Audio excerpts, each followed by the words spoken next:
Yehi Ratzon Milfanecha Adonai Elohai. And let's translate that. He is may it be. All right, so go ahead. You're gonna do it. I'm just gonna help you. Oh, So we're what in does trouble he there. mean? Any word that looks similar to the four-letter name of God, you can make an extremely educated guess that it has to do with being, because God's name, YHWH, is composed of two verbs of being, potentially three, actually. He shall be as he is and as he was, right? I.e., unchanging. So if you see any word that kind of is reminiscent of, like here we have like Yah, it almost looks like Yah, right? So Hmm. you can have a very educated guess that this has to do with either someone or something will be or was or something like that, right? So Yehi means it shall be it, some ambiguous abstract it, and then it tells us what the it is. It's ratzon. Ratzon is favor or will, in the context goodwill. So may it be favorable or goodwill milefanecha, before you, O eternal Elohai, my venerable authority, or my God. All right, tamshich, continue, tamshich. Lo Akasher What is it? Akashal Akashal Shell. The two dots is Akashel Bidvar Halacha. Mitsuyan. That I not stumble in a matter of halacha, that I not make a mistake in a matter of the national legislation of Torah law and how we apply Torah law. All right, Bo namshich. Lo Omar Amar You did it correct the first time. Omar This is an O. That's an O. Al uh, Tameh Tahor Wa'al uh, Tumor One more time. Tahor There you go. Tameh. All right. That I not say regarding what is impure, that it is pure, nor that I would say regarding what is pure, that it's not pure. Wa'al Mutar Asur Wa'al As Asur Motar. Mitsuyan mutar, Mutar, yeah. tar. All right. You want to translate this one? Mm. Actually, I do not have that vocabulary down, but if you'll keep If you putting it guys in have my a pen head. and paper, we should always have a pen and paper on hand. On hand. Okay. I'm do my best to only give you guys or encourage you guys to write down words that are really useful, words that are not super rare. If it's a rare word, I'm not gonna, I really don't encourage you to learn it. You'll pick it up eventually when it makes sense. All right, so al, this word al, definitely write down. Extremely common. Can anyone tell us what al means? Start with the literal meaning and then other usages of the word al. It's spelled Ain Lamed. Al. Maze al. What is al? Come on. I know at least one or two people in here. No. I know for a fact. I know some know. I'd be just taking a stab at it. Look who just I think she's Oh, on mute. no, she's good. I should be unmuted. I hear It you now. it's on, upon, or regarding. Yes, yes. It could also potentially mean over as well. That's right. So how is it being used here? You look like you just kind of I know, I'm trying to figure out how what to get out of the sunshine here, but what did they say? What did they say on Star Trek where somebody just magically appears somewhere? I forgot what's that term they use. they Was it? beam people. Yeah. I thought there's Beam another me up, word. Scotty. Yeah, there's another word. Okay, so let's get back to it. So al. All right. Now, how about the next word? Al is on. So may I not say regarding what is impure that it is, nor what is pure that it's not, nor really means on. So and or regarding what is mutar. Let's write this word down. Very basic word in the context of learning halakha. What is mutar? Maze mutar.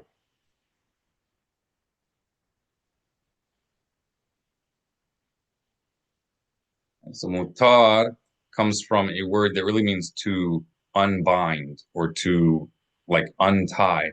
But this is the basic and most common way to say permitted. Permitted. Mutar is permitted or allowed. All right, so make sure you guys are writing that down. Mutar is permitted. Asur is the opposite. Mutar literally means untied, unbound, and asur means bound, tied. And this is the most common and basic way of saying forbidden, not allowed. If any of you recall saying the blessing, there was a widely distributed blessing to be said when some of the hostages were released. Baruch matir asirim, really asurim. So the word matir is who releases, sounds like mutar, because it's the same word. Asirim is a captive, and asir, you can hear the similarity to asur, same word. All right, so nor should we say regarding what is permitted that it is forbidden. All right, you want to translate the rest? I tell you the truth, I'm not really following. It's very deep for me. Oh, no problem, no Yeah. problem. In short, mutar is permitted, asur is forbidden.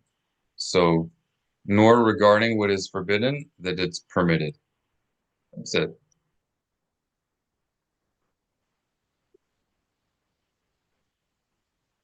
Heather, tur shalach, your turn. Tur shalach. Wa'al ekashel bidvar halaha. All right, let's make that. Maybe you did, and it's just the audio quality, but we want to make sure that the chaf can really be heard well.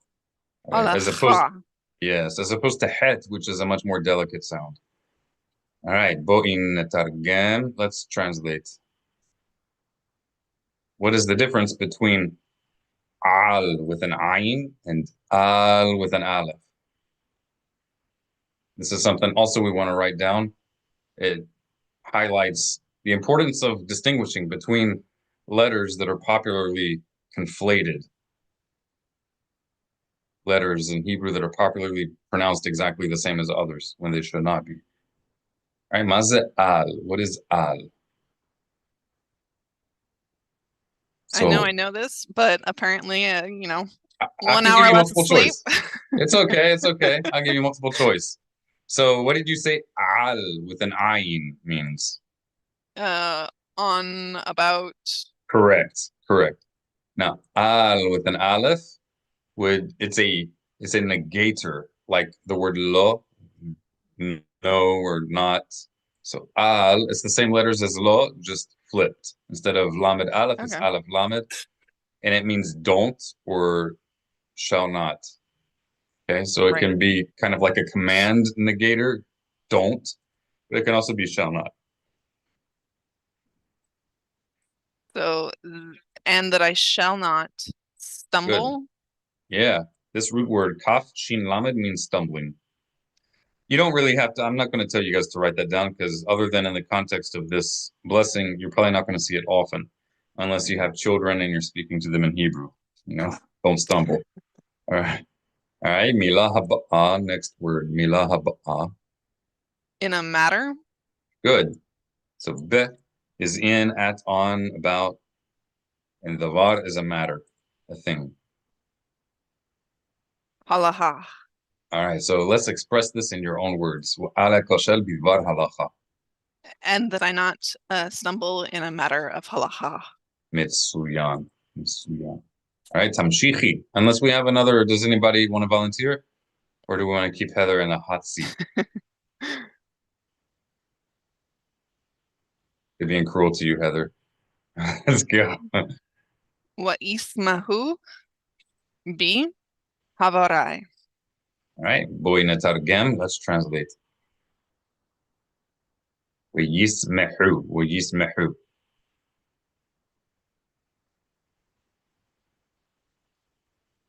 First, we want to figure out what is the core aspect of the word and what are the prefixes and suffixes. And you can figure out both from either approach. You can figure out what's the core word by identifying the prefixes and suffixes if those are more easy for you. Or you can figure out what the prefixes and suffixes are if you already recognize the basic root word. I think for most people, it'll be easier to first take note of the prefixes and suffixes because they're much less variable than root words, right? So vav and a yud are extremely common prefixes. That means they're not a part of the fundamental word.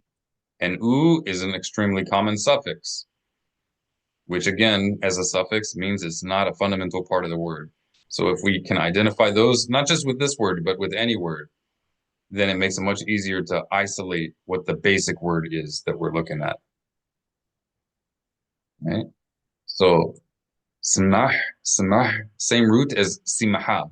I think some of you probably know this word simha or simcha, as Ashkenazim like to say. Simcha. Mother simcha. Simha. What is simha? Joy. Yes, that's one that's worth writing down. Pretty commonly used.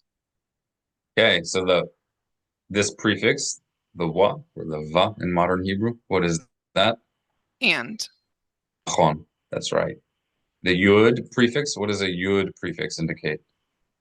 I'm not actually sure. Let's write this down. It's extremely common, extremely in all sorts of contexts. In the Bible, in modern Hebrew, it's a basic element of Hebrew. So a yud prefix indicates third person, and it indicates that it's a verb. So if you see a yud prefix, which will pretty much exclusively appear with verbs. If you see a word beginning with a yud, that is I don't know, maybe 90% likelihood that it's a verb. Other cases, it will almost certainly be a noun with a verb in the meaning of the noun. But a noun is a proper noun, like a name. A yud is not going to be a prefix on a regular noun. It could be in a proper noun, like a name, but not acting as a verb because it's just there since it's part of the meaning of the name. Like Yehonathan or Jonathan, Yehonathan. So it's part of the name of God in the name of that person, but we know that God's four-letter name is constructed of verbs of being. So even there, when it's appearing in a noun, it's really still tied to a verb.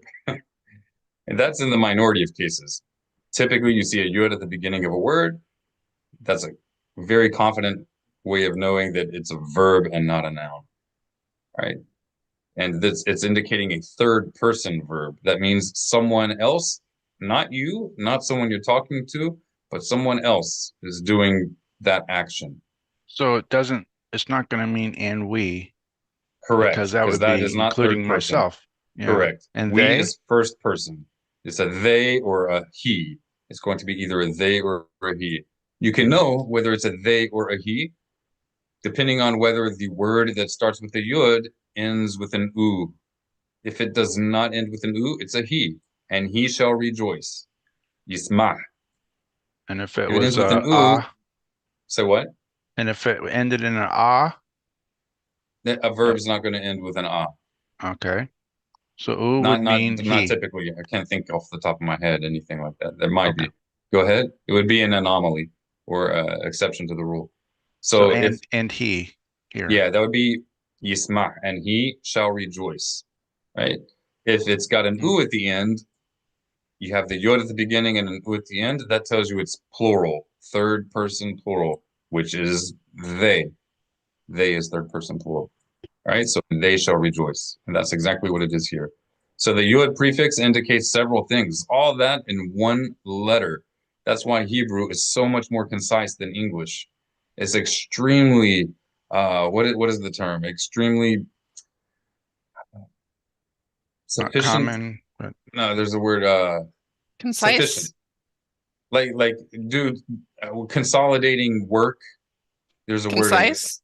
oh, well, it is concise, but I think sufficient is the word that I'm looking for. Not efficient, efficient, Ah, yes. very efficient with grammar, right? That it does a lot with a little. So the yud indicates it's a verb. The yud indicates it's not a noun, but a verb.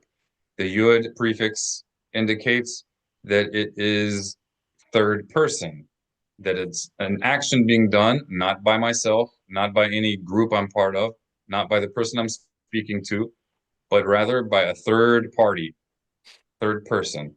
And then it also indicates that it's masculine. Okay. Whether it's masculine, plural, or singular is dependent on the suffix u, if it's there or not. And then it also indicates when it's happening. It indicates imperfect tense, imperfect tense. That's a action that is not perfected, i.e., not completed. So typically that means it's future tense, typically, but it could also be in like a present continual sense. That's four basic and major meanings in the word, all just from this one little letter. You would that's kind of crazy, right? All right. Well, yismehu, and they shall rejoice be in me or with me. Right? So when I do not stumble in halacha, it causes joy to increase, right? Literally, and they shall rejoice with me, my fellows, my comrades. Haverai, my fellows, my comrades. Tamshichi bevakasha. Continue, please. Tamshichi bevakasha. Wa'al yikashlu havarai bidvar halaha. All right. You're going to do this one now. You got it. And uh, that they don't. Good. Yes. They don't. All right. Now explain this to me. You know the root. Tell us what the root is. That's stumble. Correct. Kashel is stumbling. And is this a noun or a verb? It's a verb. How do you know? One, because stumble is a verb, and two, because of the yud. Right. Well, stumbling could be a noun, but yeah, typically it's a verb. Could be a gerund. All right, because the yud. And what does the yud tell you? I'm That is stumbling. We're stumbling. Who's doing the stumbling? third person, so he or they, Yes. And how would you know which one? based off of the suffix. So if there is no suffix and It you would do be have a yud, it singular. would be he. All right. And because there is a suffix, plural suffix, u is the plural suffix for verbs, not im. Most people first learn the suffix im, like Elohim or Mayim, different words like that. That's a plural suffix, but that's not for verbs. And the u is the plural for verb. So if we have yud and u, then it means, They. all right, so what would yikashalu be? Also, yud tells us a tense Uh, when it's they happening. they stumble. All right, so really it's more they are stumbling or they shall Okay. stumble. Right? Typically it's future. They shall Okay. stumble. All right, so that with the negation, al, how would we say that in English? Al yikashalu. That they don't stumble.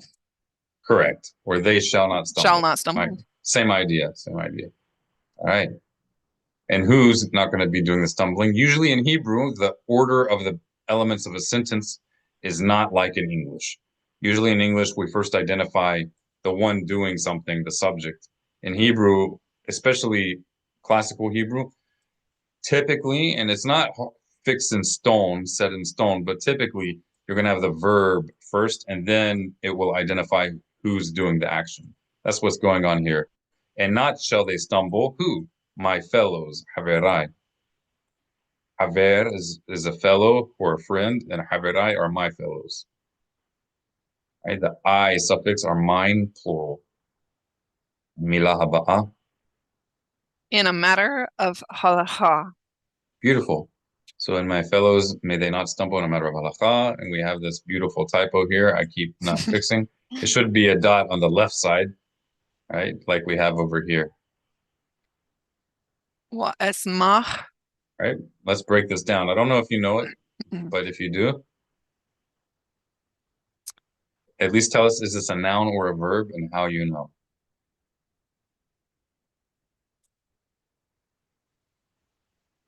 Nouns Um, do not have prefixes. oh, Hebrew okay. nouns do not have prefixes. They may have a plural indicating suffix, like an S in English, like houses, but that's it. So would this be a noun or a verb? A verb, All right, how do you know? because there is a prefix. All right, and you know it's a prefix because you're already familiar with this word, samah, like simha. All right, so the aleph prefix means I shall, I shall. Like the yud means he shall or they shall. The aleph prefix is I shall. So what might this mean? So, and I shall rejoice Exactly, exactly. Esmah, esmah. with them. Mitsuyan, with the bet, and hem is the them. כל הכבוד. בואו נמשיך. A bird told me that we are on restrictive commandment 174. Is that correct? If we want to repeat, Might have been a fish that told you that. That's wrong. 175. thanks, Victor. We Oh, left cool. off with 174. Yeah. We're picking up with 175. No, it's a bird then. I Okay. think it might have been a goat. Sheep. We have sheep, not goats. Goat, sheep, they're all the same. Oh, Okay. Oh So we no. left off not to eat unkosher fish. All right. I really don't even remember reading it, but that just, wow. I don't remember reading these. You guys are sure? Yes. Okay. So I think I read 174. okay, clearly I was not paying attention or I was thinking about something else. All right. So bo'u nathil, mi haba. Who's next? Mi haba. We Ani are haba. reading. Go ahead and tell our viewers, for those who don't know what we're doing here. What is Mishneh Torah in summary, and what's this list we're looking at? It is an abbreviated compilation of the 613 commandments as Maimonides ordered them. Organized according to his organization. Right? Right. There are other lists that do the same thing basically, but the different lists approach with different principles. hmm The Rambam, it's not that the others should never be learned or anything, but the Rambam, Maimonides, is much more known for striving to be as rational and consistent as he could be more than others. That's just a fact. It doesn't mean he never makes mistakes. It doesn't mean other approaches might make more sense in certain places, but in a broad sense, Maimonides is renowned for really striving to be rational and reasonable, and not just doing something because that's what everybody was doing or that's what his teacher was doing. He would even disagree with his teacher if he thought or saw that it was based on some lack of information or some ancient manuscripts conflicted with what his teacher was saying. He was just much more reasonable. So that's and he's the only codifier of the entire corpus of Jewish law, the entirety. No one else did that. So it really allows for a much more consistent approach to the sources of the heritage of Israel. So we are on restrictive commandment, prohibitive commandment, 175. B'chavod. Go right ahead. B'chavod. Not to eat non-kosher birds, as Leviticus chapter 11, verse 13 states, these birds you must regard as detestable. Do not eat them. All right, and when you finish, you can say, next commandment. Miswa Miswa haba'a. haba'a. Yofi.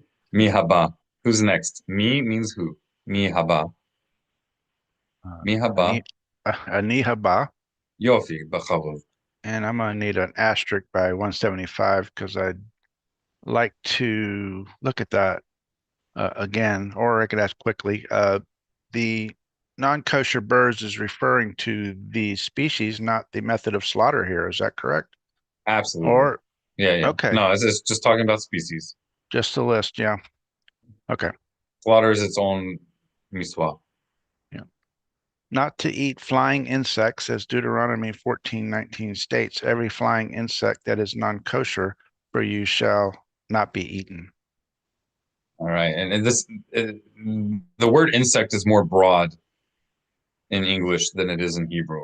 And we're going to see an exception to this. And that's why it's not a contradiction in the text. It's a limit of our translating, a limitation of translation. So this is generally speaking as far as the English is concerned. All right. Miswah haba'ah. Next commandment. Do we have a volunteer? I believe our other volunteer is driving at the moment. Okay, I see that. Someone also wrote materialized. Yeah, that was probably the word I think no, there is another word, but that's a similar word that I was trying to think of to describe Heather. She just kind of materialized in front of us like an ethereal, sublime being. All right, I, Miswah. yeah. Not to eat insects that breed on land. As Leviticus chapter 11, verse 41 states, every insect that creeps upon the earth must be regarded as detestable. It may not be eaten. All right, and of course these are not all insects that breed on land, but specifically the non-flying insects, right? In contrast to the previous. Miswah tur sheli, not to eat anything that creeps on the earth, as Leviticus 11:44 states, do not make your souls impure with any insect that creeps upon the earth. Tur shelcha, Victor. Tur shelcha. 179. Repeat the Hebrew so we can not lose these words. Repeat it. Yeah, yeah. How would you say my turn? Tur shali, tur Yeah, shali. Balako. Not to eat worms that breed in produce after they become exposed to the air. As Leviticus 11:42 states, for any swarming creature which breeds upon the land, you shall not eat them. Okay.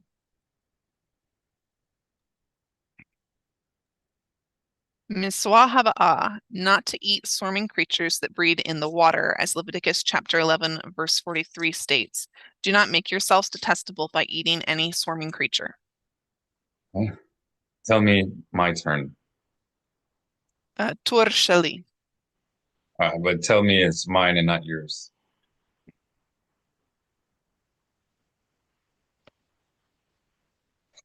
Shali means mine. So you're referring to yourself. How would you say your turn, rather?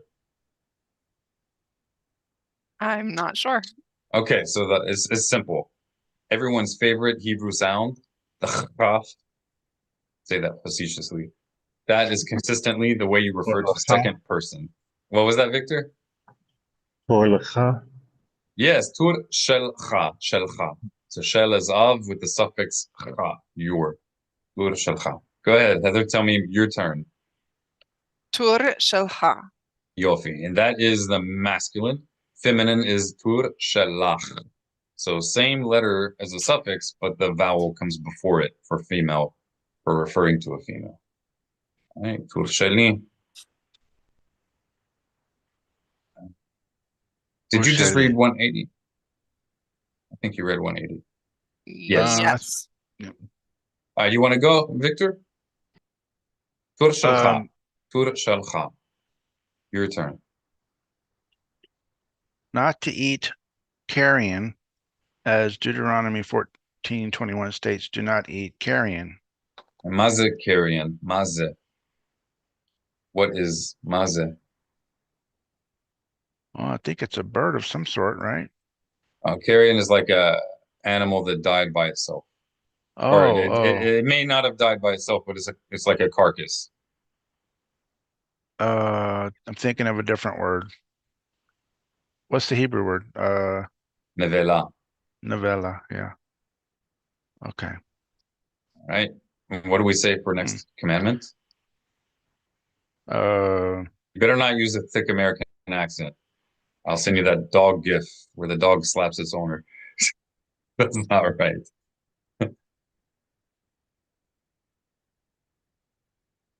I'm not writing that fast, unfortunately. Oh, you're really taking Mitzvah, notes. Yeah, go mit, ahead. mitzvah haba'ah. You got it. You got it. Some of these, I'm sure you guys already know. Your confidence will increase the more you use it. All right. Next commandment. Miswa haba'ah, mi haba. Who is next? Mi haba. Who is next? Ani haba'ah. Tur shalach. Tur shalach. Not to eat any animal with a mortal infliction. Trefa, as Exodus chapter 22, verse 30 states, do not eat flesh torn off by a predator. Right? Miswa haba'ah. Yeah. Mi haba. Who's next? Mi Ani haba. haba. Yefeh. B'chavov. 183. Not to eat a limb from a living animal, as Deuteronomy 12:23 states. Do not eat the life of an animal with its flesh. Okay. Who can tell us how we derive not eating a limb from a living animal from this verse, considering the typical translation, which would be not to eat flesh with its soul, right? That's how it's usually translated. Don't eat flesh, for the life of the flesh is in the soul. Yeah, it's kind of dealing with improperly slaughtered or in this case not slaughtered, therefore the soul Correct. has not exited with the blood as it's supposed to have. Right. So the word usually translated as soul is nefesh. It's almost always translated as soul in most translations. But nefesh doesn't just simply mean like some ethereal, immaterial life force or consciousness. It comes from a very tangible Semitic root that means breathe, to breathe. So the sages understood the prohibition of not eating blood, specifically in the context of um, blood that is tied to the biological breathing of the animal, i.e., the life, and not life just in an abstract sense, but in a tangible, observable sense. So the if you eat of an animal when it still has its soul in it, i.e., it's breathing, it's alive, then you're violating this prohibition. And that's true both with the flesh and also with the blood. Right? It's not just any little molecule of blood in the body that it's talking about. It's talking about the and that's not this commandment, but it's related to this commandment. Um, it's talking specifically about the blood or flesh of an animal while it was still breathing. Right. And They're we learned that it's breathing and the supposed to, heart is still pumping and it's breathing. So it's being yeah, it's gonna, oxygenated, the blood, yeah. yeah. And we're gonna get to the slaughter. The slaughtering is a separate commandment. They are tied together, but they're distinct. But keep that in mind that the Hebrew word usually translated as soul literally means breathing. In Arabic, that's the normal way to say to breathe. Same exact root word. Mitzvah haba'ah. Fe. It says Hamud. Mihaba. Who's next? Mihaba. Ani haba'ah. Kofi. We're on 184. Yes. Not to eat the displaced sciatic nerve, as Genesis chapter 32, verse 33 states, therefore the children of Israel do not eat the displaced nerve. Now I know that uh, some people would criticize taking this as a commandment because they'll say it's just stating that they don't eat the displaced nerve. It's not a commandment. But that is showing a lack of knowledge of the Hebrew language.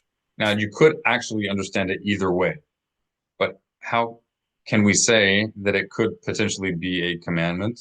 And we have historically understood it as a commandment. That we know by our source text, but grammatically, How can we say that it could be a commandment? Because commandments in the Torah are almost always, if not always, I've never actually gone through and checked each and every one, but the overwhelming majority of time, at least the majority of time, it's technically given simply in a future tense, like you shall not murder. That's literally you will not murder. It's literally a statement form. It's not literally using the imperative form. And this is the case with pretty much all of the commandments of the Torah. Why? I can speculate about why, but regardless of the speculation, it's a fact that pretty much all of the commandments of the Torah are not given using the imperative form of a verb. They're not given using the command form of verbs, which do exist in Hebrew, but for whatever reason, they're not used over the overwhelming majority of the time.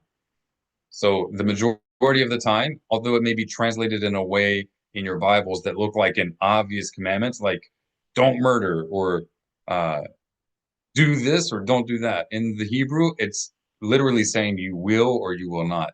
No different from this passage where it says they shall not. This is the normal wording of giving a commandment in the Torah. So you could translate it just as a statement, but it's the normal way of giving a commandment in the Torah.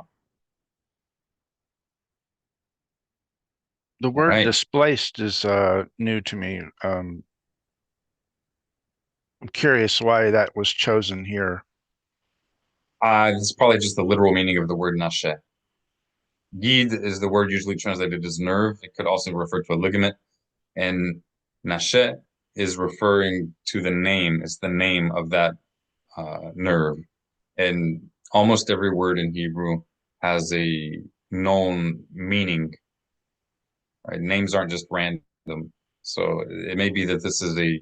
So I don't know the literal meaning of this word. I never investigated it, but apparently whoever translated this uh, thinks that it literally means displaced. Okay. It sounds like it might have, and I don't think so, but it like normally I know it means the sciatic nerve, but it was like Yes, yes, but maybe the one that was displaced. That's no, why I think that don't make sense. no.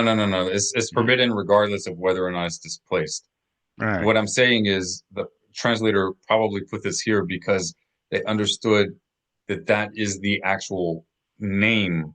Like, whereas in English we call it the sciatic nerve, Mhm. in Hebrew it's called the displaced nerve.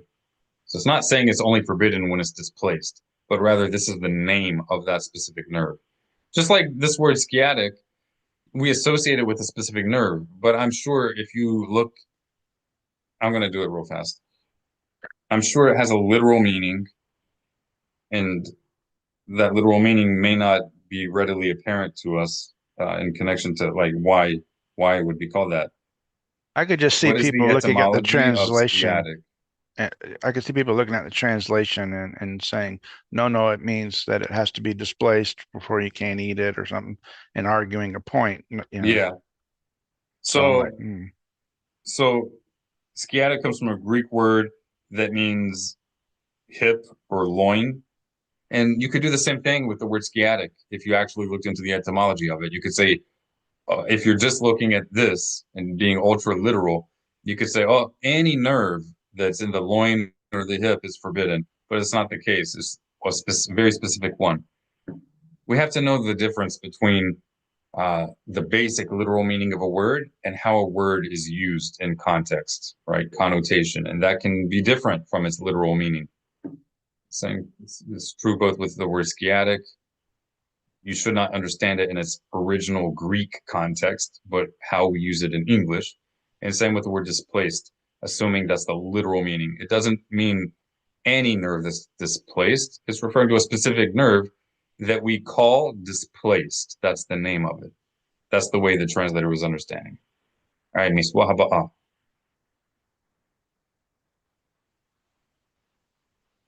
Anihaba, I Bachavov. think I'm up. Okay. 185, not to consume blood, as Leviticus 7:26 states, do not consume any blood. I want you to ask who is next in Hebrew. Mitzvah haba'ah. That means next commandment. Mm. Zamud. Uh, Parsufim will say. Hur Sheli? That means my turn. If you're looking at a piece of paper, write that down. Tur sheli is my turn. Sheli means mine. Is it Tur Shalach? That's your turn. Asking, telling a female, your turn. Shelach is your feminine.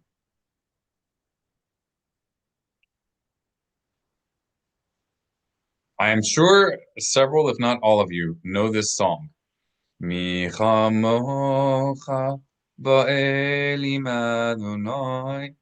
Mi kamocha Mikaba. darba kodesh. So what is that referring to? What does that mean? Mi kamocha.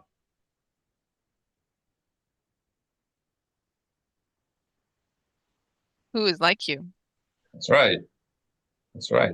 Mi kamocha. So what is the first word in that phrase? Mi kamocha. Me? Mm-hmm. So what is me? Who? That's right. So how do we say who's next? Who's next? Come on. Connect the dots. Uh, Who? How do we say who? Me? All right. And how do we say next? Uh, Heather's holding her tongue. yeah.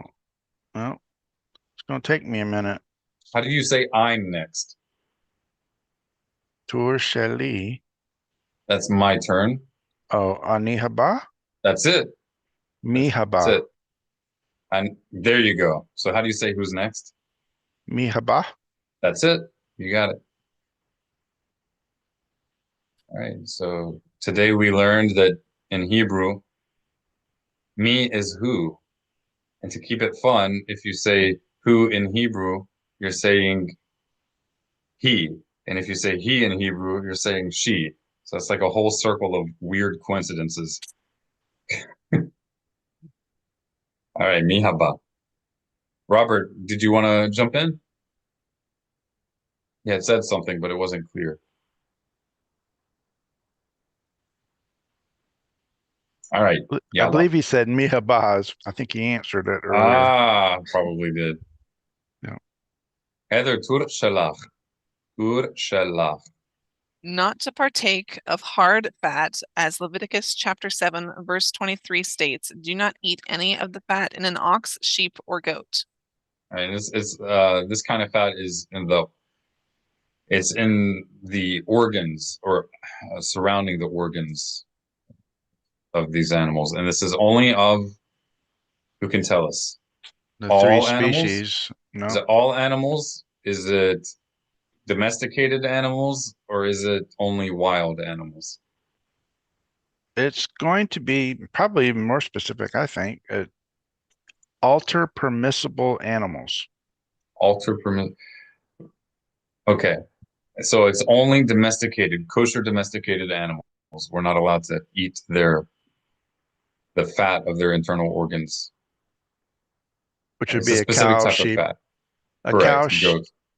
sheep, or goat. That word Correct. sheep still in there. But if it's a deer or like a wild buffalo, right? Hmm. And that may be to the exclusion of what they call buffaloes in India. That's basically a cow, a certain Yeah, type of cow. But like American type buffalo, you can bison. eat, yeah, you can eat bison. You can eat their forbidden fat. All right.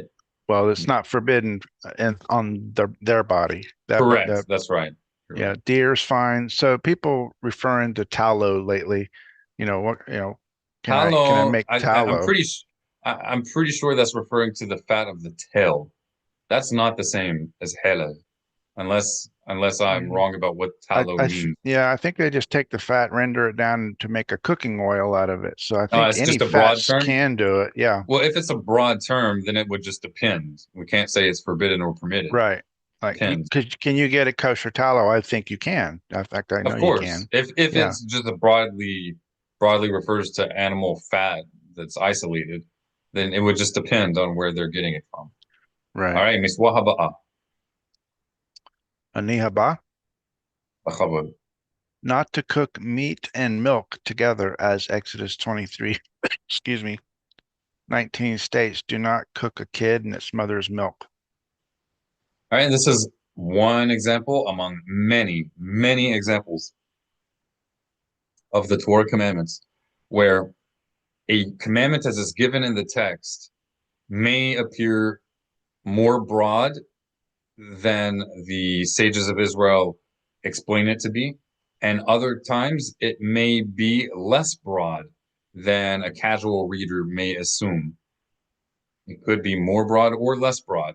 And this is why it's imperative, it's absolutely necessary that we have a centralized ecclesiastical authority, right? Not just for the people of Israel, but just humanity in general.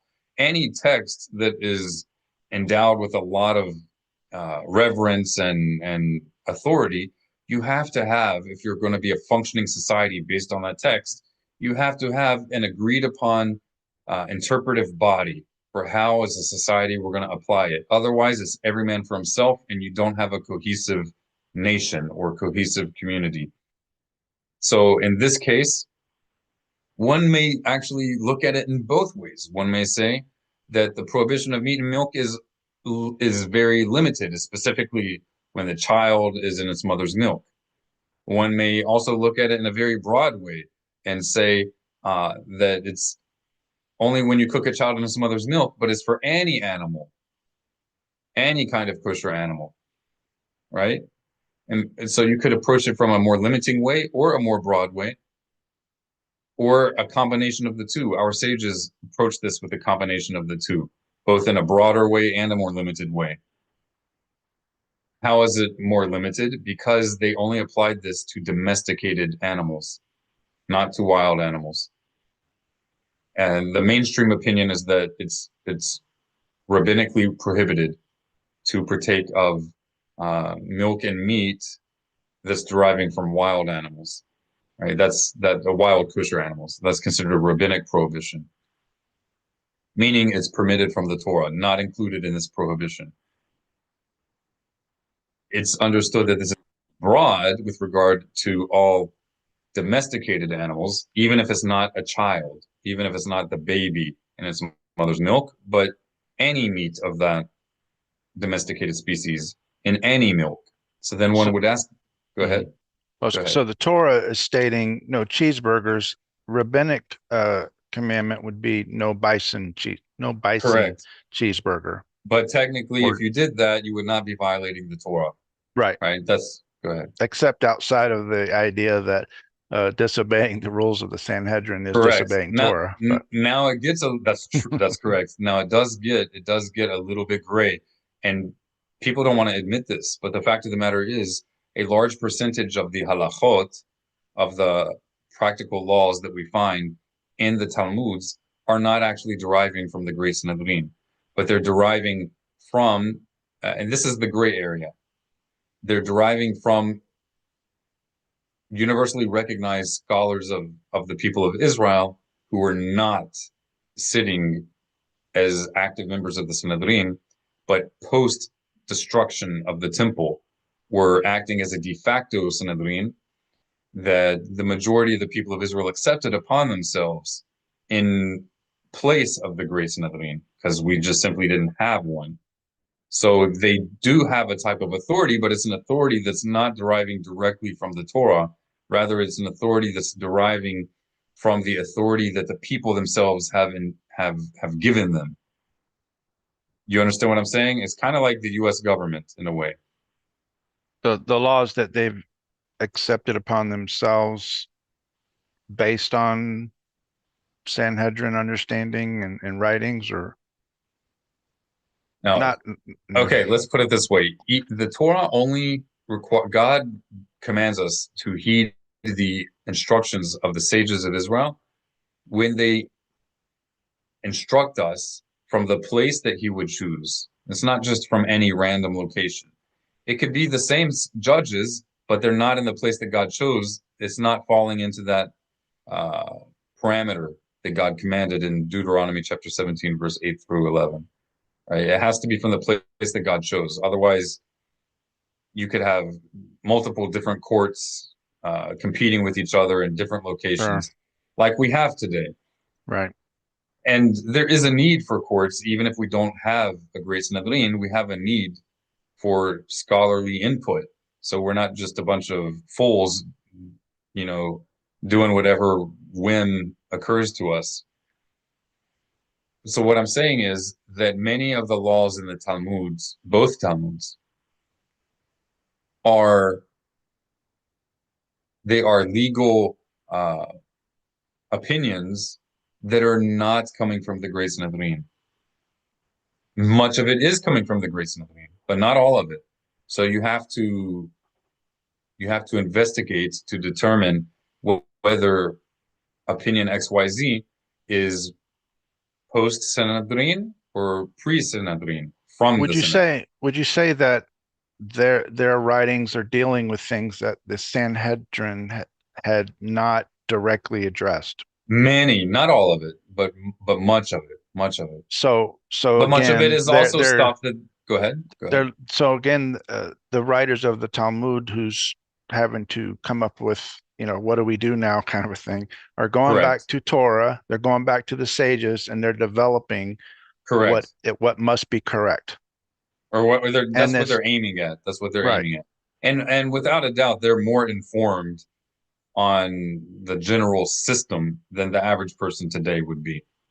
That doesn't mean they can't make a mistake on some matter of science that maybe they had limited knowledge about. sure. But as far as the system and the approach, they were closer to the source than we are. And the tricky part of this group of people is that there are opinions leaning left or right. Correct. There's not it's not like here's the black and white clear meaning.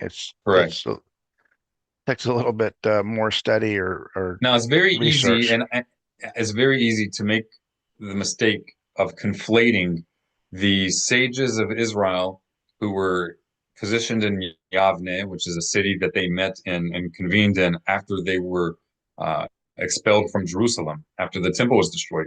It's easy to conflate that Sanhedrin because it's called a Sanhedrin, to conflate it with the great Sanhedrin in the temple. One, because it's called a Sanhedrin, and two, because many of the sages were the same sages who were in the temple. However, the word Sanhedrin, if you familiarize yourself enough with rabbinic literature, you'll see that Sanhedrin does not inherently mean the great Sanhedrin. Sanhedrin is any court, any court. In fact, it's just derived from a Greek word for court. And there were many Sanhedrins, but there was one supreme Sanhedrin. Mhm. In Yavne, they were a Sanhedrin, and they were basically as good as we could get at that time. But it was not, it did not have the same uh, divinely mandated authority as they would have acting as a Sanhedrin in the temple premises. Instead, what they were was the best that we could get, and they were basically universally, and of course there may be exceptions, but for the most part, among the devout of Israel, they were the widely recognized authorities of that generation. So what they did was, although they were not endowed with divinely mandated authority over all of Israel, but the devout of Israel recognized their expertise. They recognized that many of them are the same judges that we had For in the the most temple. part, they were the same group that had to leave Yes, and let's go set yes, up over here, and they all went over here. And correct. So, or their students. mhm. So what happened was the faithful of Israel said, we agree that these are the most preeminent scholars of our people, although we don't have a temple and a sitting court in the temple anymore, but we're still going to submit to their rulings and their guidance regardless, because we recognize their expertise is greater than that of anyone else in the world at that moment. But this would fall under being de facto national halacha. It's not inherently authoritative by divine command, like it would be sitting in the Temple Mount and issuing decrees from there. Rather, it's de facto in that it's for all intents and purposes, the national halacha, because the majority of the communities of Israel, of the faithful of Israel, embraced it as such, because they voluntarily accepted by their honest recognition that these are the scholars, the highest scholars of Israel. What that means is that there can be more flexibility with uh, opinions that derive from the post-temple courts. But if we are sincere, if we're intellectually honest, we're not going to just say, oh, I don't like that, I'm just not going to do it. Right. Also, you have the practical reality that the majority of the faithful of Israel embraced those positions. So you also need to respect the customs of the location where you're at. Right. This is a whole topic unto itself. Yeah, it is. But So bottom line, no cheeseburgers, no butter on maybe the maybe bread. maybe a Weissenberger. I I'm holding on might to hope. might try that. I don't know. Yeah, yeah. But I Actually, I've certainly wouldn't do had that at some your bison local. recently. I wouldn't do Yeah. that at your local Orthodox synagogue. No. Okay. Right? But you may not be violating a Torah prohibition if you do so, right? Assuming different factors, assuming it was properly slaughtered and all that. Hmm. Um, but the sages of Israel understand that kid here is being used as a uh, literary device to refer to the entirety of the species and not just the kid. Well, then one would say, well, if that was the case, then it shouldn't have just said kid. The reasoning is that the Torah speaks in the language of the people of the times. So, in the same way that God commands us to not turn our eyes away from our fellow man when we see that his donkey is falling under the burden that's on the back of the donkey. And we should not say, oh, well, if it's a horse, then I can turn my head away because the Torah says that it's a donkey. In the same way that our sages understood that the donkey is just a literary device speaking in the language of the times. So also here, i.e., this was the normal way, this was the common way that people were familiar with an act of eating milk and meat and dairy together. Typically they were doing it with uh, a baby cooked in the milk of its mother. Why would that be? Because they would kill the baby and the mother together at the same time, and there would be milk in its mother. So this was the most common way that it was cooked. But not to say that all other ways are permitted. In the same way with the donkey, you don't say that I don't have to help my neighbor when his animal is falling under his burden because the Torah only says donkey. No, these are exceptions. I'm sorry, these are examples being used because it's what everybody, it was the most common example that people would encounter. It's the placeholder for a much broader Exactly. broader Correct. command. And the placeholder that was chosen was the placeholder that was the most common example that people would encounter, right? But the flip also exists in the Torah, the flip side, that sometimes the Torah will refer to something. For example, you should put sleeve fringes, tassels on your garments, and our sages may come along and this is what happens. They come along and they say that this is only when you're wearing garments of a specific type. So the text looks more broad, but the sages of Israel understood it as being more limited. You can't ask me why. I can't prove why all of these things were decided that way. But we can choose to either just make up things as we go along and create our own religion, lying to ourselves, saying that this is the authentic historical faith of Israel when we're just making stuff up. Or we can respectfully accept the heritage of ancient Israel, right? We have that choice. I choose It's to, much easier to do that, by the way. You will mess up much less if you you, don't have to reinvent the wheel, and it's yeah, actually rooted in history. You're not just creating your own, yeah. you're deceiving yourself, is what it is, It's right? what's So, funny about that is that we choose to question that they had. We stand on the side of they must have it wrong. Let me see why they're wrong, rather than going, They're probably right. I don't understand it. Let me see if I can understand it, which is the best way to do it. Of Because course. you're going to find out they were right and they're doing it right.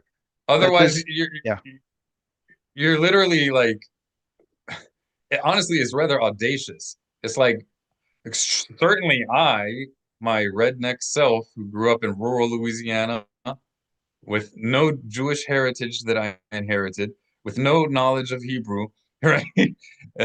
Certainly, me with my King James version of the Bible must know better than these a full community of scholars who inherited and learned under their whole lives from scholars who also learned their whole lives under scholars going all the way back to Moses in an unbroken chain. But yeah. my redneck self in rural Louisiana, must know better. That Well, is not having the the definition of Strongs, that is not humility. That is the opposite of yeah, humility. the Strongs makes it all clear, Of right? course, Yeah, clearly. yeah, no. It's just so ridiculous. All Question, right, we have the yeah. kanaf, is the kanaf on all garments or is it only on a four-cornered garment? Any garment that is four corners or Mm, more.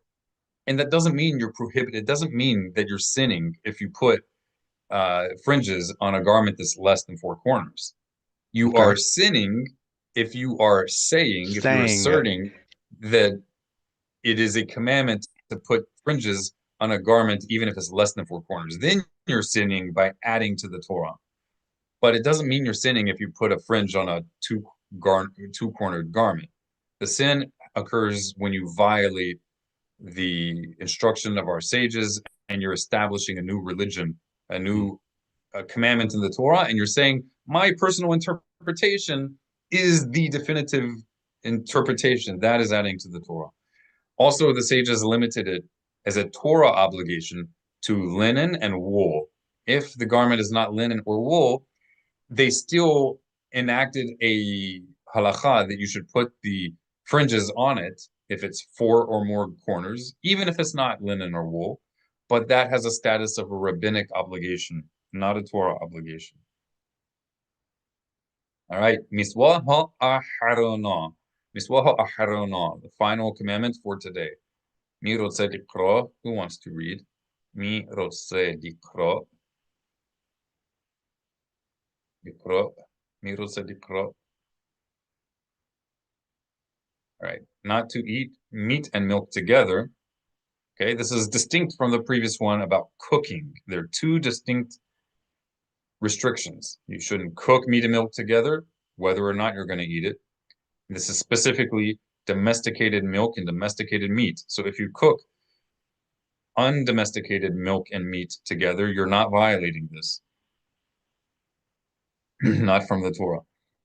Now we have a separate commandment, do not eat, even if you didn't cook it, but you should not eat domesticated meat and milk together. As Exodus 34:26 states, do not cook a kid and its mother's milk. Based on the oral tradition, we have learned that one of these verses implies a prohibition against cooking the two together, and the other a prohibition against eating from the combination. Right? Any questions about any of these what we read? I think they pretty much all regarded kosher laws. So any questions until we move on to Sefer HaMitzvot? Yes, ma'am. I see Heather's lips are ready to go.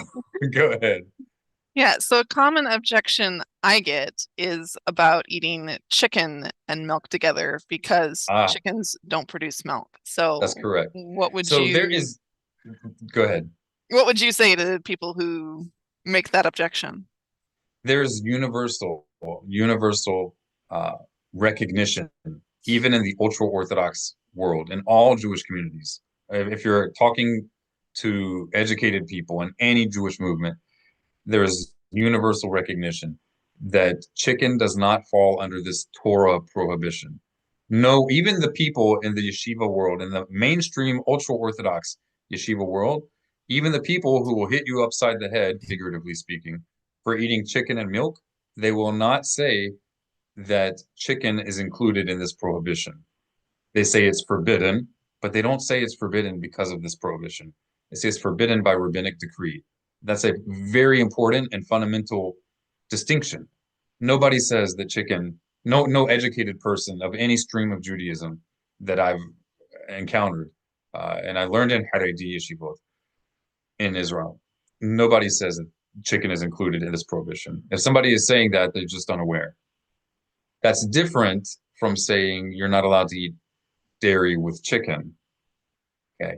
You could say something is prohibited without saying it's prohibited from the Torah. And that is what the mainstream Orthodox world is saying. If we look in the Talmuds, we see a cat just ran in front of it. It was unexpected. I never see that. Uh, and it looked like it was on a mission to eat chicken with dairy. Um, the Talmuds record that there were still Jewish communities eating dairy with poultry, with birds, kosher birds. This is hundreds of years after the Sanhedrin was defunct, hundreds of years. And we have a principle in the Talmud that if we check and see after an edict is or a decree is given from the Sanhedrin, if we check and see generations later that it hasn't spread to all the communities of Israel, that it's automatically nullified. The mainstream opinion in the Orthodox world, and this is pretty much universal, is that you don't eat chicken or any poultry with dairy. However, if I'm completely honest, I don't think it has the authority of the Sanhedrin. One, we don't know when that decree, that restriction originated. We know it originated in Talmudic times, but we see that even the Talmud itself admits that it hadn't spread around to all the communities of Israel. And that's enough to say that even if the Great Sanhedrin itself, not just a post-temple court, but even if the Sanhedrin itself had issued this, but yet we see in Talmudic times that not everybody was upholding it, that puts question into the force of that decree. So there's actually multiple levels of doubt regarding that prohibition. So I, because of that, would say that we should be careful not to mistreat or uh, act as if someone who's eating kosher chicken with kosher dairy. I would say we should be careful not to treat them as an unkosher individual because they do that because they're convinced that there's not a lot of that the idea doesn't hold water for the authority of that decree. I think that we could be violating a Torah prohibition by mistreating such a person.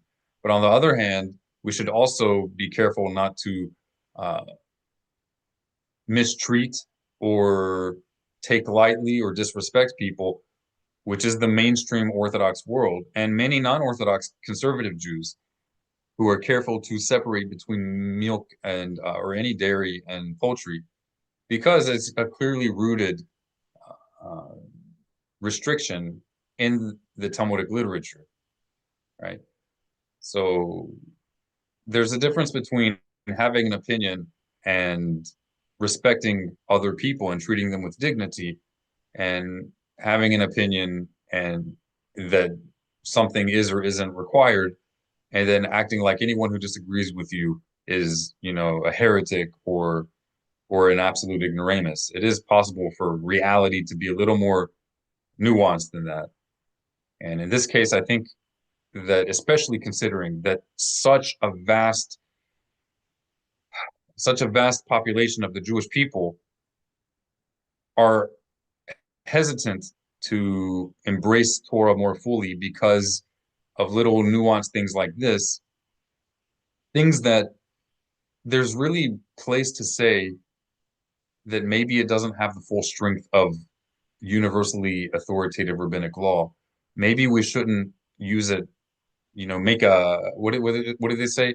To make a something out of an ant hill, to make a mountain out of, what did they say? Mountain out of a molehill. Yeah, well, I did it. Yosef strikes again, destroying English idioms. I don't think we should. I don't think this is also the mountain to die on. Do they say that?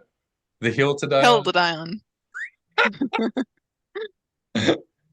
Do we really want this to be the hill to die on to push away 90+% of the Jewish people? I think that's wrong. Absolutely, I will fight anybody in a debate, of course, on that topic. we should not make this the oh my gosh, I'm seeing so many weird things out this window. I need to close the blinds, but then we won't have light. So I think I just saw a cardinal get stuck in some spider web or something. It's weird. Why do you think that the cat's going nuts over there? It's like What the heck? Because so there's no branch, but it's clearly stuck. Yes, sir. I'm familiar with the discussion of, this question because there were and so as I understand it, it wasn't like the question was formed to those, and I think Maimonides is the one who draws the conclusion, is it meat in the same way that uh, cattle is meat? Nobody holds that. And they said, It's well, not just about Maimonides. Nobody holds that. well, Go ahead. no, that's what he says. He says, we're not going to say it's meat. We can't say that, but we're going to treat it like it's meat. In other words, in practice, we're all Yes. going to treat it as meat and not mix it with dairy. Yes, We're but he not didn't come up saying, with that. It's already in the right, Talmud.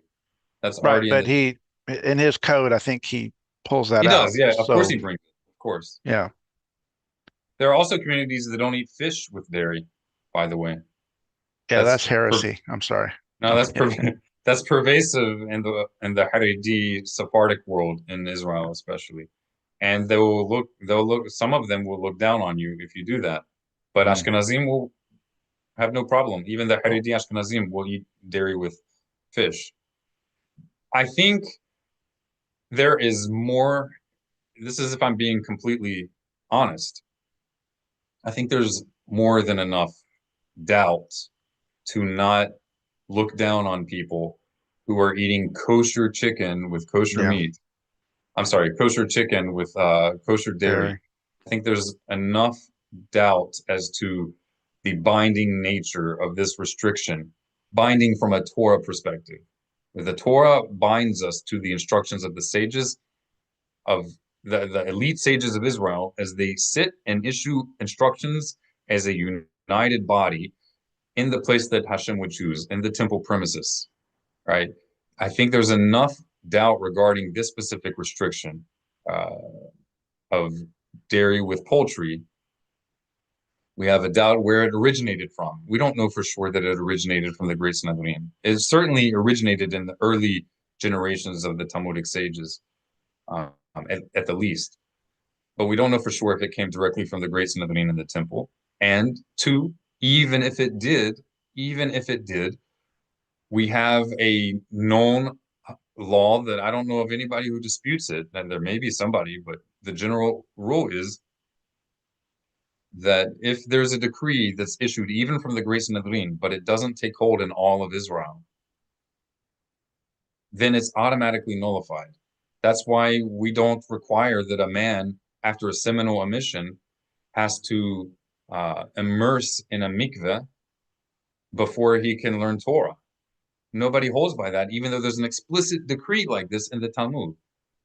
It's explicit that's a decree, not, and it's a decree that we have no doubt that it came from biblical sages of Israel, from the court of Ezra, the same Ezra that the book of Ezra is named after. Nobody doubts that it came from him. Nobody doubts that such a decree was issued, and yet no one does it. Why does no one do it? Because we saw that it didn't spread to all the communities of Israel. And we have in the Talmud that the Talmud itself admits this about the restriction of dairy and poultry. So why are we being more strict with dairy and poultry that we don't know for sure where it came from, what level of authority it came from, and we don't, and we do know that it didn't spread to everyone, even in the Talmudic era. But we're being more strict with this than we are with the Edict of Ezra's court to immerse in water if you had a seminal emission before you would learn Torah. It's an inconsistency. And even more so, even if it's an explicit decree of our sages, but it's even if there was no doubt whether or not it had spread to all of Israel, we know for sure that it had. I'm saying hypothetically because we know it didn't. But even if it had spread to all communities and there was no doubt about it, but this is the one point that somebody is struggling with, a point of rabbinic fence, then why would you make a mountain out of this and push them away when they could be keeping all the other commandments and just be struggling with this one rabbinic law? How many rabbinic laws does the mainstream Orthodox world struggle with? I can't tell you the number. It's ridiculous, the amount of explicit instructions of our sages that are just completely thrown out the window. But they want to make a mountain out of this to push away 90% of the Jewish world. It's and it's atrocious. And it's laughable. It's not acceptable. Mm. So we need to major on the Torah prohibitions If you see that and there's any doubt regarding a rabbinic restriction, you should be lenient. And that is a mhm, principle that everybody knows in the yeshiva world. Everybody knows in the Orthodox world. Safek de Rabbanan lahakel. And there are multiple doubts regarding this. You could say even if it was issued directly from the Great Sanhedrin from the temple, there could still be room for doubt. Even if it had spread to all the communities, there could still be room for doubt. How? Because we know that the reason, it's pretty widely recognized that the reason for that restriction, regardless of who came up with it, was in order to prevent the uneducated masses of the Jewish people, to prevent them from thinking that it's okay to eat milk and dairy, I'm sorry, meat and dairy of domesticated cattle, because the masses of the Jewish people were not familiar with the different appearances of meats. So they may see someone eating poultry with dairy and they don't recognize that this is poultry meat. So because we didn't have books readily available everywhere, that is a historical reality we have to keep in mind. Because books weren't readily available everywhere, a lot of people, when they would want to become more Torah observant, had to learn not from books. They didn't have internet access. They would learn by looking at what more devout people were doing. So they may see a devout person eating dairy and poultry and think, okay, it's okay to eat dairy with beef. And they couldn't recognize the difference of the types of meat. That also sounds weird today because we know so much more than the average person today when it comes to science and biology knows way more than the average person 2000 years ago. We know way more than the average person 400 years ago. Today, the average person, whether they're Jewish or not, whether they studied halacha or not, the average person knows the difference in the appearance of poultry meat and cattle meat. What does this say? There are many, many cases where even regarding uh, decrees of the sages, where there's no dispute where the decree came from, there are many cases where the mainstream Orthodox world is more lenient because they say that the sages, when they instituted this decree, they instituted it for a specific scenario or for people of a specific condition. And when we see that people today are not people of that condition, then there's a place to say that the sages did not intend for their decree to apply to people of a different condition. You understand what I'm saying? Like the restriction on dancing. There's actually a restriction on dancing generally on Shabbat. But if you go to an Orthodox community, you're commonly going to see people dancing on Shabbat. Well, that's prohibited in rabbinic literature. Their reasoning is that the restriction on dancing was for a population that commonly knew how to make certain instruments. And the concern was that people would be tempted to make an instrument. But now we're talking about a population. The average population doesn't know how to make instruments. So we're not going to be strict. Are you laughing at that I'm going on and on?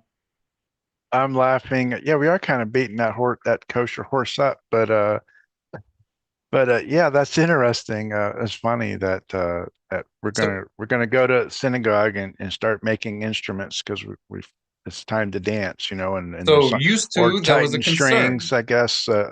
Adjust the Right, right. instruments probably is the No, real issue. make an instrument. Today they try to explain it away by that it just meant adjust because the tachen means to fix, but that Hmm. was an older Mishnaic Hebrew way of saying to actually make, Mm. to make something. But that's a whole separate thing. But my point is that nowadays, even in the ultra-Orthodox mainstream, it is not unusual at all, and they would look at you like you're crazy if you say, "Why are you dancing here?" Even though there's a prohibition on dancing, it's in the codes and it's in the Talmud. How do they explain it away? They say when that decree was given, it was given for a population of Jews at that time where it was common that people knew how to construct an instrument on the spot. But because people don't normally know how to do that nowadays, therefore the decree that was made, and everybody agrees it was made, but the majority of Jewish scholars nowadays would say when they made that decree, they were not intending to apply that decree to a population such as we have today that does not know how to make instruments like this on the spot. And you could say the same thing with poultry and dairy, that when they made that decree, they were making that decree for a population that doesn't readily see the difference between bird meat and cattle meat. But the average person today does know that difference. No one's going to say, oh, that guy who's eating chicken is actually eating beef. You know what I'm saying? And also, people readily have access to books. Back then they didn't have access to books. They can you can read the halakha much more easily now. Do not eat dairy with domesticated cattle.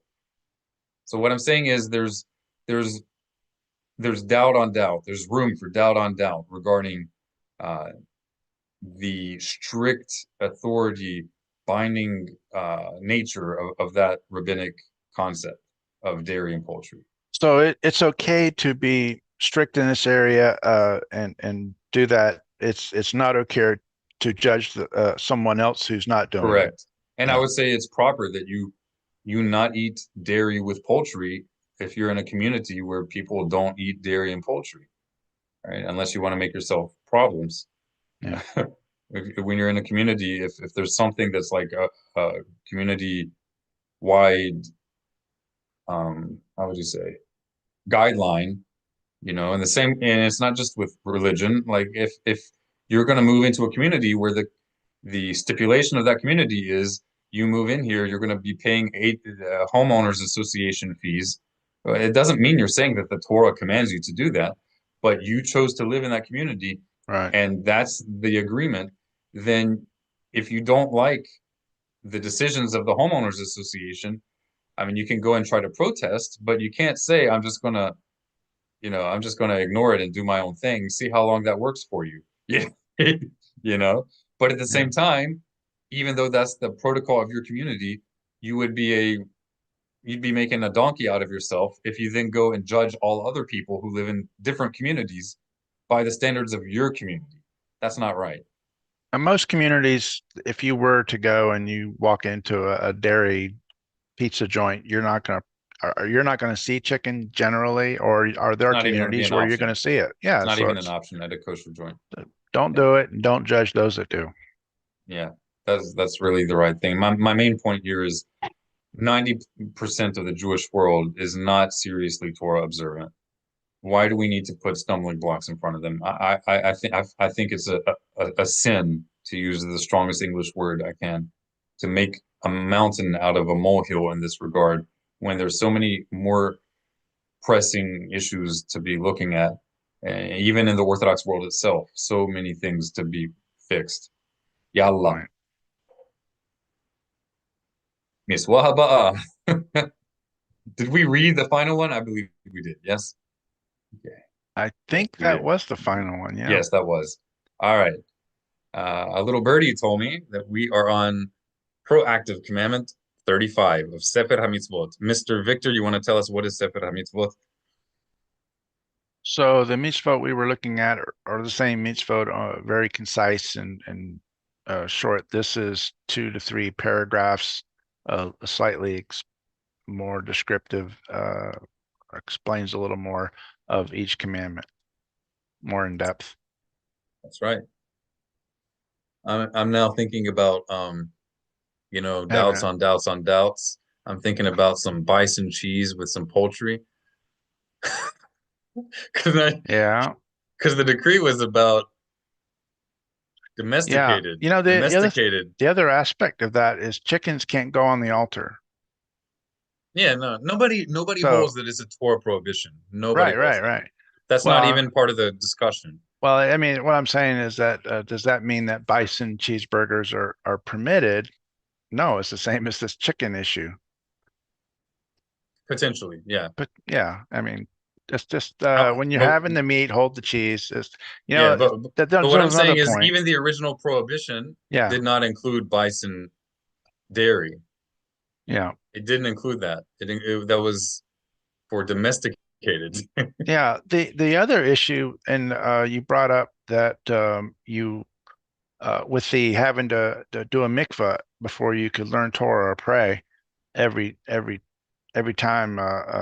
You I have a think seminal mission.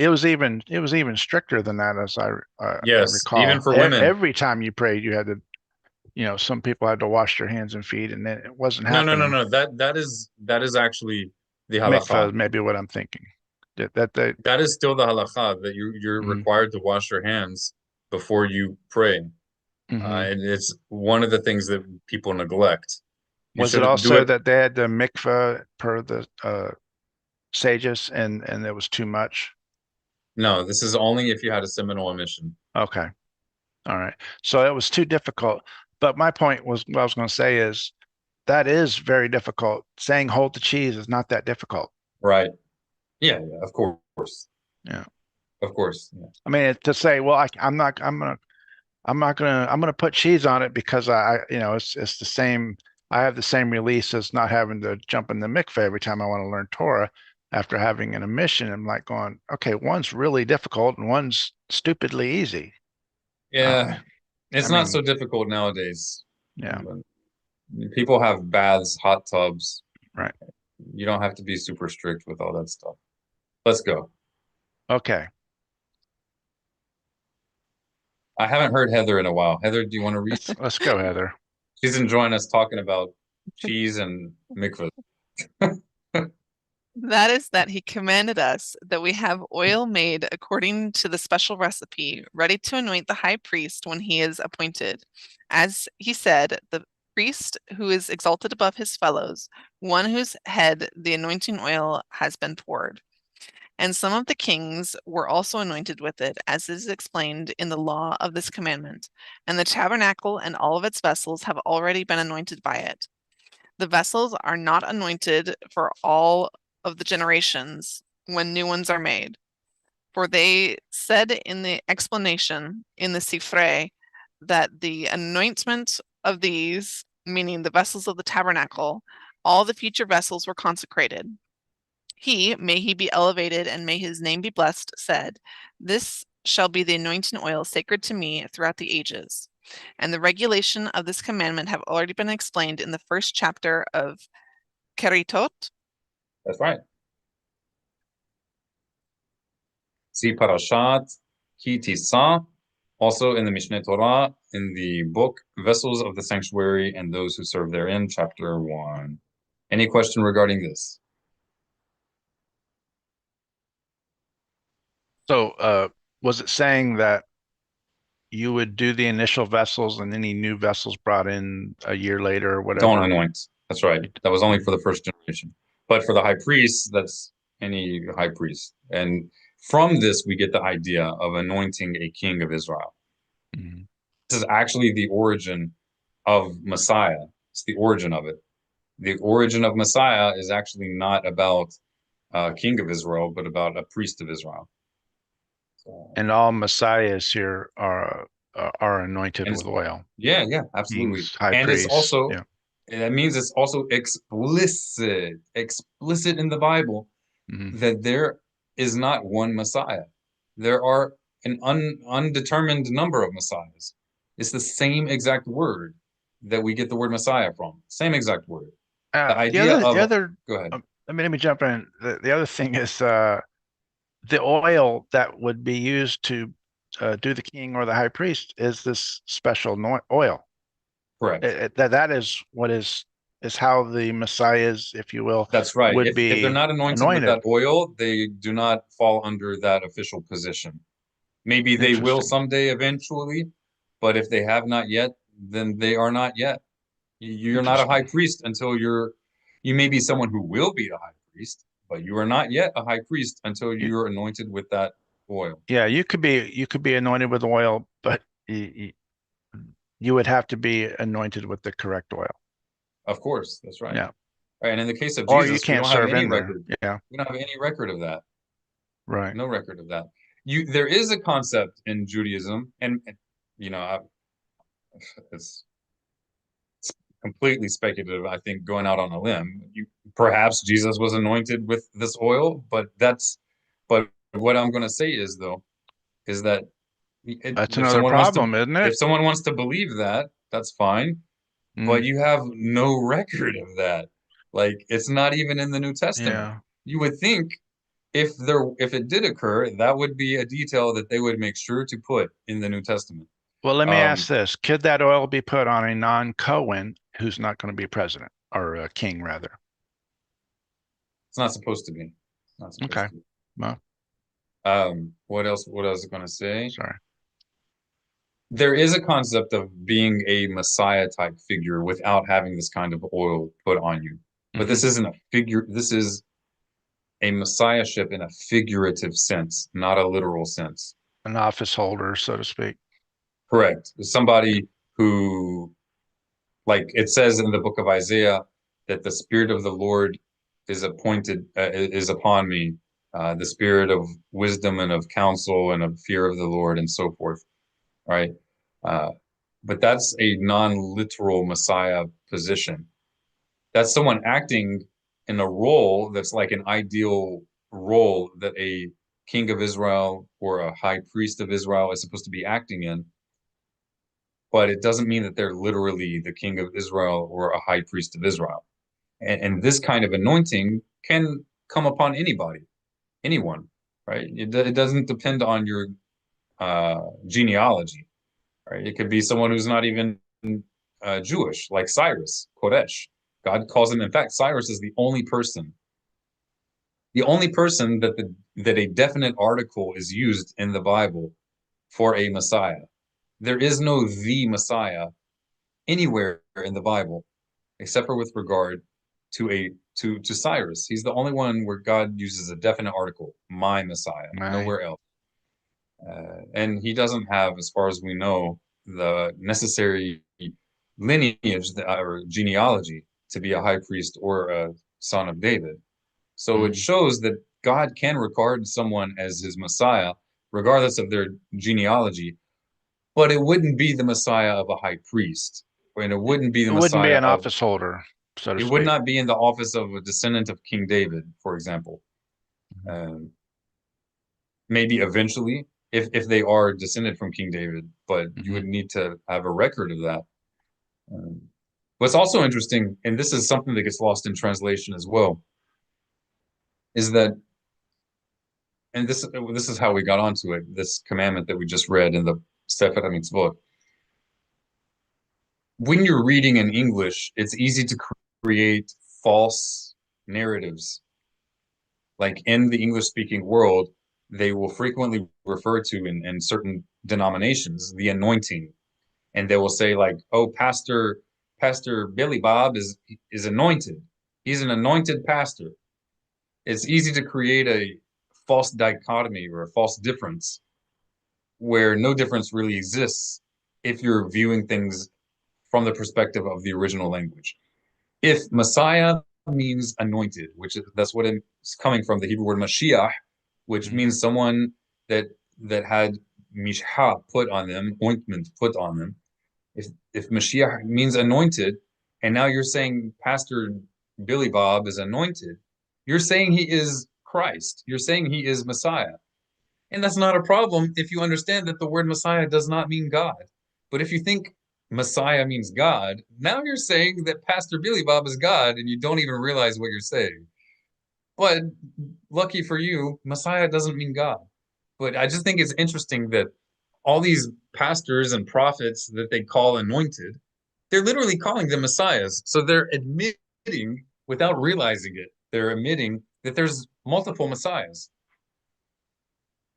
The problem And I don't think these people are messiahs necessarily.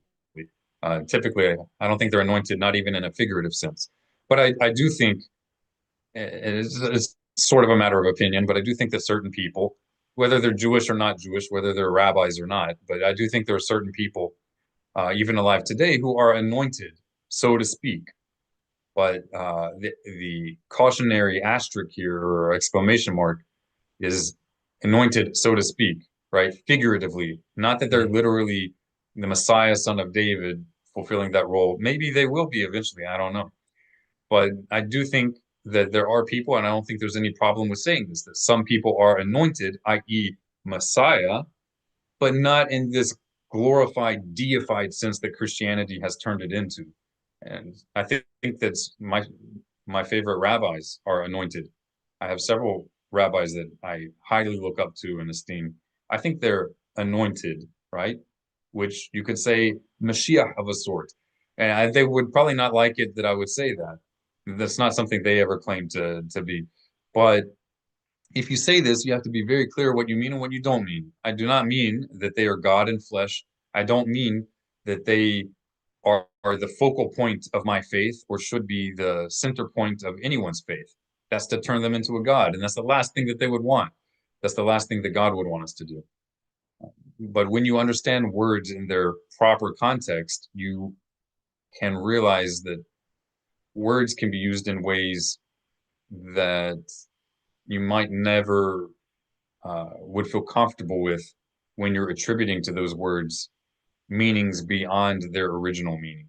And that's what, strangely, Christianity has done.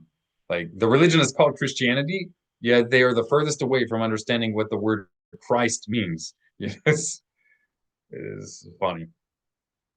Did we stir or ruffle any feathers here? Stir the pot or ruffle the feathers? I'm improving with the Possibly. English idioms, right? I don't know. Did I stir the pot? It's ruffling fur, right? No kidding. You're so weird. I mean, I mean, It's sorry, it's I've been up to my ears in with lamb baby fur, so goats. With goats. oh, then no, I have no goats. I'm sorry, lambs. Passover lambs. I got a bunch of little Passover lambs. We're gonna, This is the Jewish hand you got going. yeah. Got it. Okay, we're ready to jump into Hebrew. Do any of our members or anyone in the comments sections have any questions they've posted? Someone wrote, let's see if it can tell me who this is. Okay, Robert writes, in the time of that day, the Sanhedrin also looked at how other nations did. Many cooked the cows in the milk of their own species of domesticated animals. Other nations did.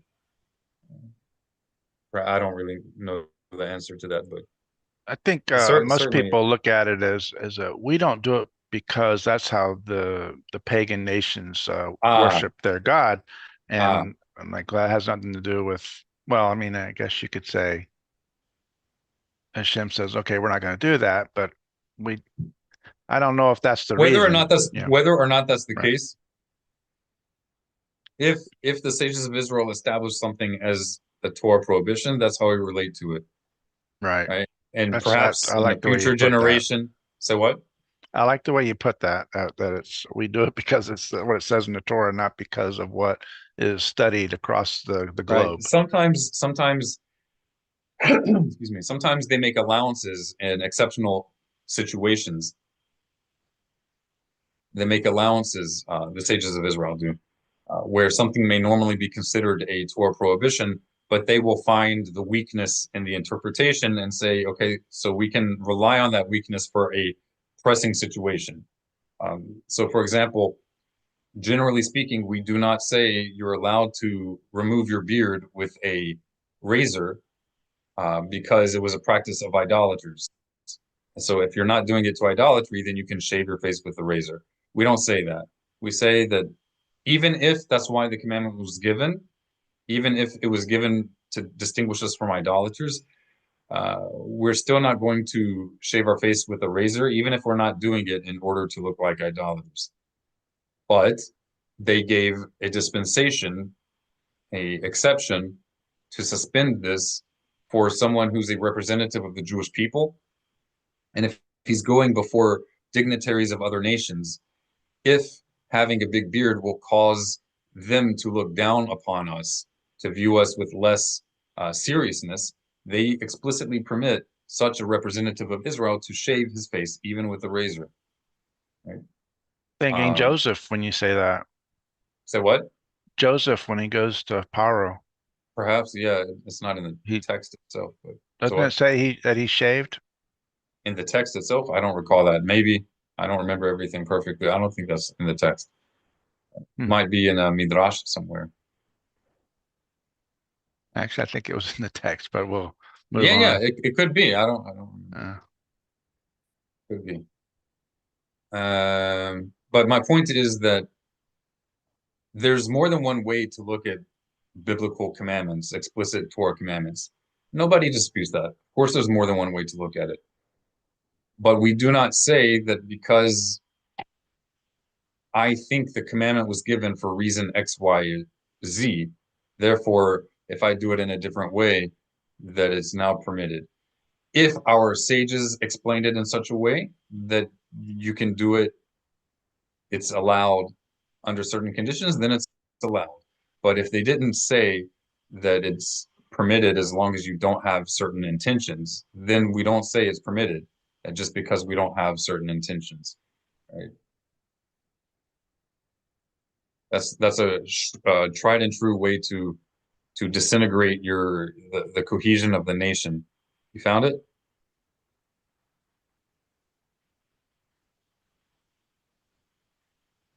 Can you see that, or is it too big? Yeah, I see it. Sorry. Okay. It doesn't say he shaved. It says he shaved. So assumedly he shaved himself, but it doesn't say he shaved himself literally. Well, That would it be was hit it gala. was based on what Yeah, you I were don't remember saying that. Wow. about if you go to another dignitary and it's proper. I'm thinking, Yeah. well, that's what he did, because it Yeah, was but I'm like, not sure that he was doing that because of that commandment, because the commandment had not yet been given.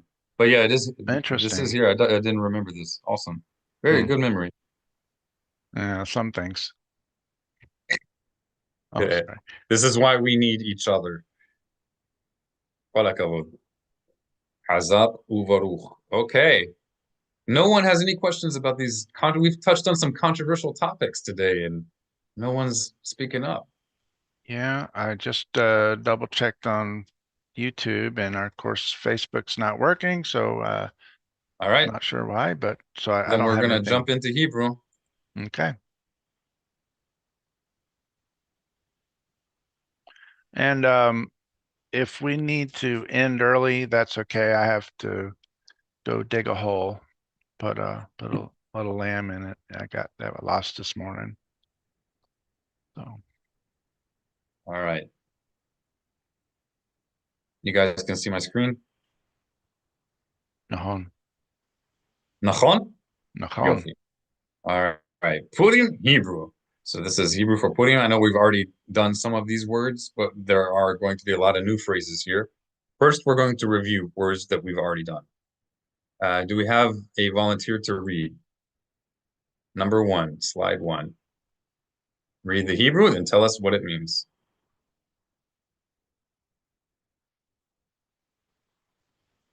Melech.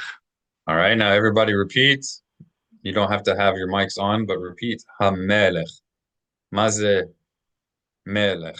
What is melech? The king. Okay, these are words that are central to the book of Esther and Purim. Mi haba. Who's next? Ani haba'a. Bachavod. I want you to tell us the name of the letter and the name of each vowel, and then put them together. For example, first letter here is from the right to left is he with the vowel patah. So you would say he with patah, ha. Letter mem with patah, ma. Lamed with shva. You have to determine whether it's silent or sounded. If it's silent, then it goes with the previous syllable. Mal, ha mal. Kaf with a hamas, ka. Hey, it's a final hey. It's just a placeholder for the vowel under the previous letter. Ka. Amal ka. Your turn. Tur shalach. Do you want me to do the whole thing or just? Yes, ma'am. Okay. Hey with patach, pa. Mem with patach, ma. Lamed with shawa, o. Oh, what is O? I said oh, oh. Oh, I'm trying to make an oh, L oh, sound. oh, oh. So you have to determine whether there are two main types of Shava. There's silent Shava and sounded Shava. So you have to determine whether it's silent or sounded. If it is sounded, it makes a short sound. So that would be le. That's if it's sounded. If it's not sounded, if it's silent, then there's no vowel under it, and it's just the ending of the previous syllable. Okay. Correct. All right. I think So it's silent. yes, in that case, it has no vowel here. Its vowel is between the L and the M. So put these two together. Bump, bump. Hamal. There you go. Kaf with a kamatz and a final hey. Right? Ka. Ka. Now let's put it all together. Ha mal ka. Mitsuyan. And what does it mean? The queen. All right, everybody say Hamalka. Hamalka. All right, this is, of course, referring to Queen Esther. Thank you, Heather, for giving us an example. Put you in a hot seat. Who's next? Mihaba. Robert? Ani. Well, I I'll don't do know. it, and then we'll I'll ask get someone to Robert to next, come in. hopefully. All right, Bachavud. So first you're gonna tell us the letter, then the vowel. Okay. Mem with a patah. Equals. Ma. All right. Lamed with a shawa. It's going to be silent, so mal. Excellent, excellent. And for everyone, just that they know, if you are unsure whether a schwa is silent or sounded, assume it is. What should they assume? If they're not sure whether Oh, it's sounded or. assume it's silent, That's right. but only 99% of the time. Something like that. No. All right. So mal, oth Mal. haba'ah. Next oth. Next letter. Hoof. One more time. Well, that was it. So it's What's the name of the letter? um is it a kuf or kaf? All right. So kuf is the one that looks like a Q, kind of like a Q. This is kaf. And they make Kaf. two distinct sounds. But is this kaf or kaf? And how do you know? It's not the K. It's going to be like Correct. the The K with a line under it, or the mhm, KH. All right. So kaf. This is kaf. And the mhm. name of that, if you want to write it down, it's kaf refuya. When there's no dot in the letter, if it's a beged kefet letter, we've not discussed that at length. If it's one of the six letters whose sound changes depending Mhm. on the presence or lack of a dot in the middle, if there's no dot in the middle, it's called refuya. So this is chaf refuya. That's a way of saying undotted kaf. Chaf refuya. So go ahead and say that, Habibi. Kaf. Refu. Refuya. Refuya. Refuya. Refuya with a Y. Chaf Refuya. refuya. It means the loose Softer. chaf. Yeah, the loose chaf. Rafui means shaky, not stable. All right, Okay. chaf refuya with, what's the name of this vowel? Uh, Vav. Holam vav. All right, so herlam is if the Um, dot is on the down top. top. Yeah. Uh, so it's the Kierik Right, hirik is if the dot is down at the underneath. bottom. Shuruk. Shuruk, that's right, Ooh. shuruk. I think Shuruk. some say shuret or sheret, shiret, something, but Timanim say shuruk, and that's what I'm used to, so that's what we're doing. And only the Shuruk is sounded. I'm not sure what you mean by that. The You the mean only Vav the vowel the sound? Vav is not sounded. Is that correct? Correct, Mhm. correct. If you have a shuruk, if you have a letter vav with a dot in the middle, Mm-hmm. it's making an oo sound. There's no consonant sound. So this Right. is, in that case, the vav letter is just a placeholder for the oo vowel. Follow? I do.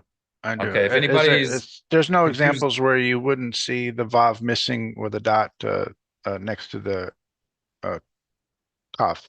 Cough. if there is no vav holding the oo vowel Hmm. shuruk, then there will be no shuruk just floating in between. What you would have or could have instead is a qubus, which makes At the an oo bottom. sound, and that's like a stair step of three little dots. Okay. That's called qubus. It also makes an oo sound. Okay. All right. So Uh, khaf refuya, Chaf khaf refua. refuya. Not refuah, that's a different word. Refuah means healing, healing. So we want khaf refuya with a Y. Khaf Refuya.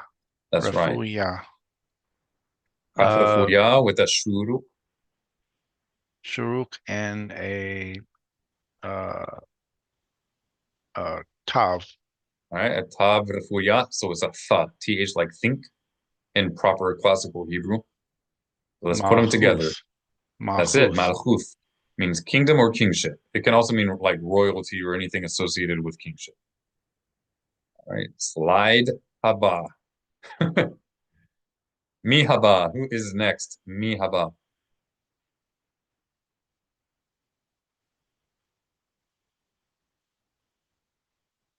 Mr. Robert, you want to give it a hit? Give it a shot?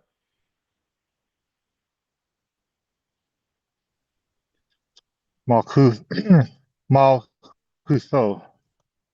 That's right. All right, let's sound it out. Name of the letter and then the vowel. Oh yeah, that's me, the vowels. I never remember them. Well, now we're going to learn. I know you know how to read. He actually reads pretty darn well. But we do need to learn the names of the vowels. I keep writing So them down. I keep forgetting them.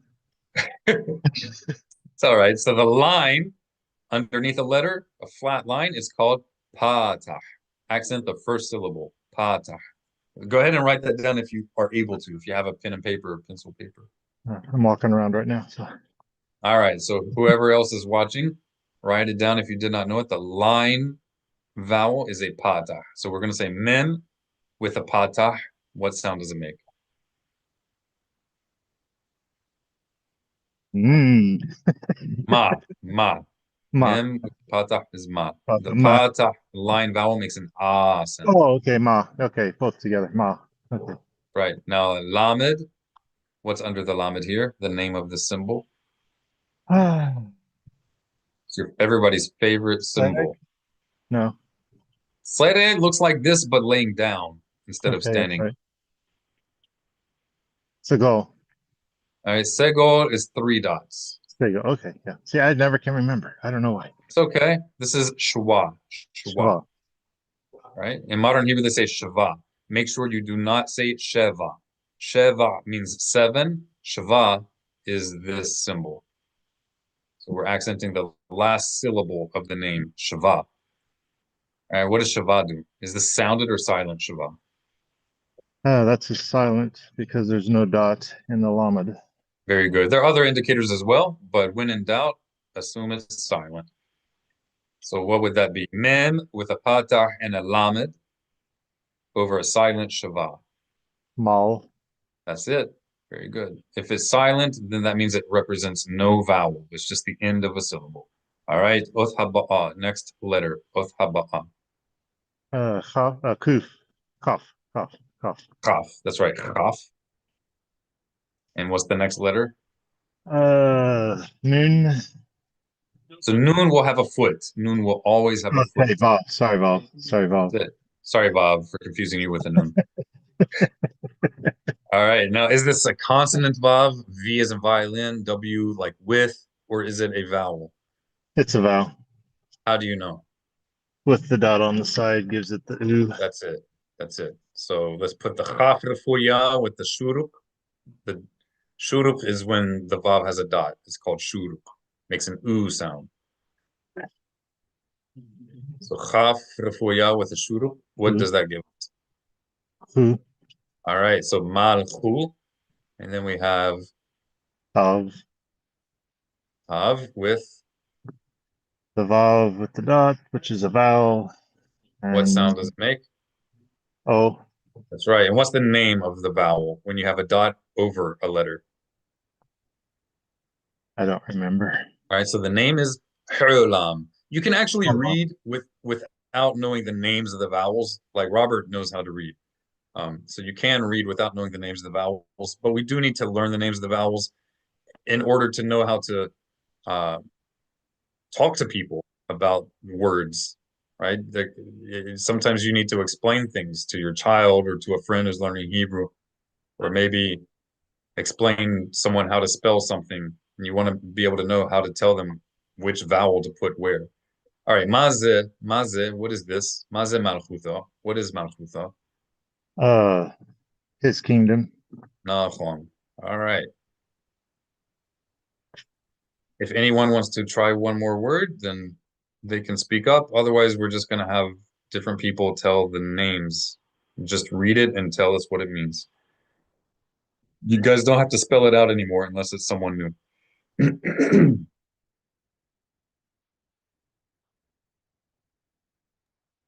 Anihaba. Bachavod.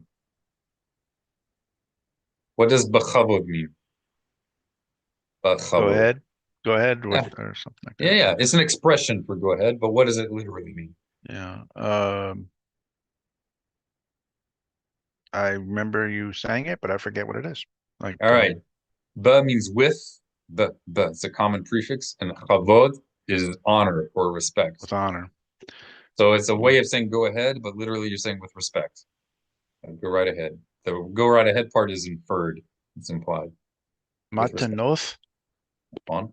Maze matanoth. Maze. What is that? Maze. gifts.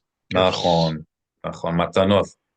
Right. So All these are related to Purim events. Yes, sir. there's two tavs here. One has going to be the harder sound, the first tav that is, With because the it has the dots, dot in it. right? Matanoth, got the whole vav and the tav without the, is it the tav rifua? Yes, How would you sir. say Yes, it? sir. Refuya. Accent the last syllable. Rifuya. Yeah, tav refuya. Okay. Right. That makes a TH like in the word think. Ashkenazi Jews traditionally pronounce it like an S. So Ashkenazim have 4 letters that make an S sound in Hebrew. Because That Sadi, they should be pronounce enough. it That T should and be an S. enough. Yeah. So we only need one S, really. We don't need another S. This is a TH sound like think in proper classical Hebrew. And in modern Hebrew, they pronounce it like a T as in turtle. Right? Modern Hebrew doesn't make that distinction. It's simplified. All right. Next. Mi haba. You guys, I hope you're writing these down because I'm going to give a quiz after this.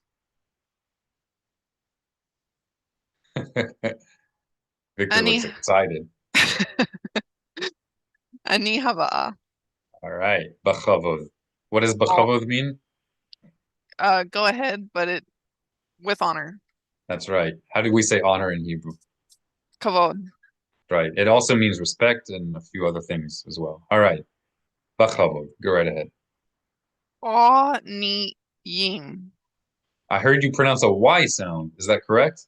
Yes, How did you know to do that? Why didn't you say aniyim? A lot of people would just read this aniyim with no Y. because the yod has a dagesh in it. That's Yud has right. dagesh. Anytime we see the letter yud with a dagesh, we should pronounce the consonant Y sound and not just the vowel. Also, if you see a vowel under a yud, you should pronounce the Y sound and then the vowel under it. Very good. Kol hakavod. Aniyim. Maze aniyim. Maze. Poor people. Nachon. Nachon. What is nachon? Maze nachon. Uh, correct translation. It just means correct. Nachon means correct. Oh yeah, but Anything. you said maze at the end. Get Maze him. means what Get him. is. No. Okay. Maze is what is. You're wrong, man. I'm trying to teach you guys Hebrew. Slowly but surely, we're gonna get immersed in Hebrew here. Mostly on slowly, I think. Okay.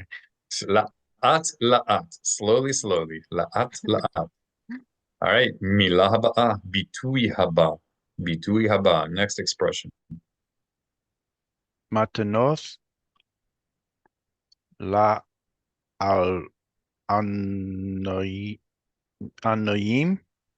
All right, what vowel is under the nun?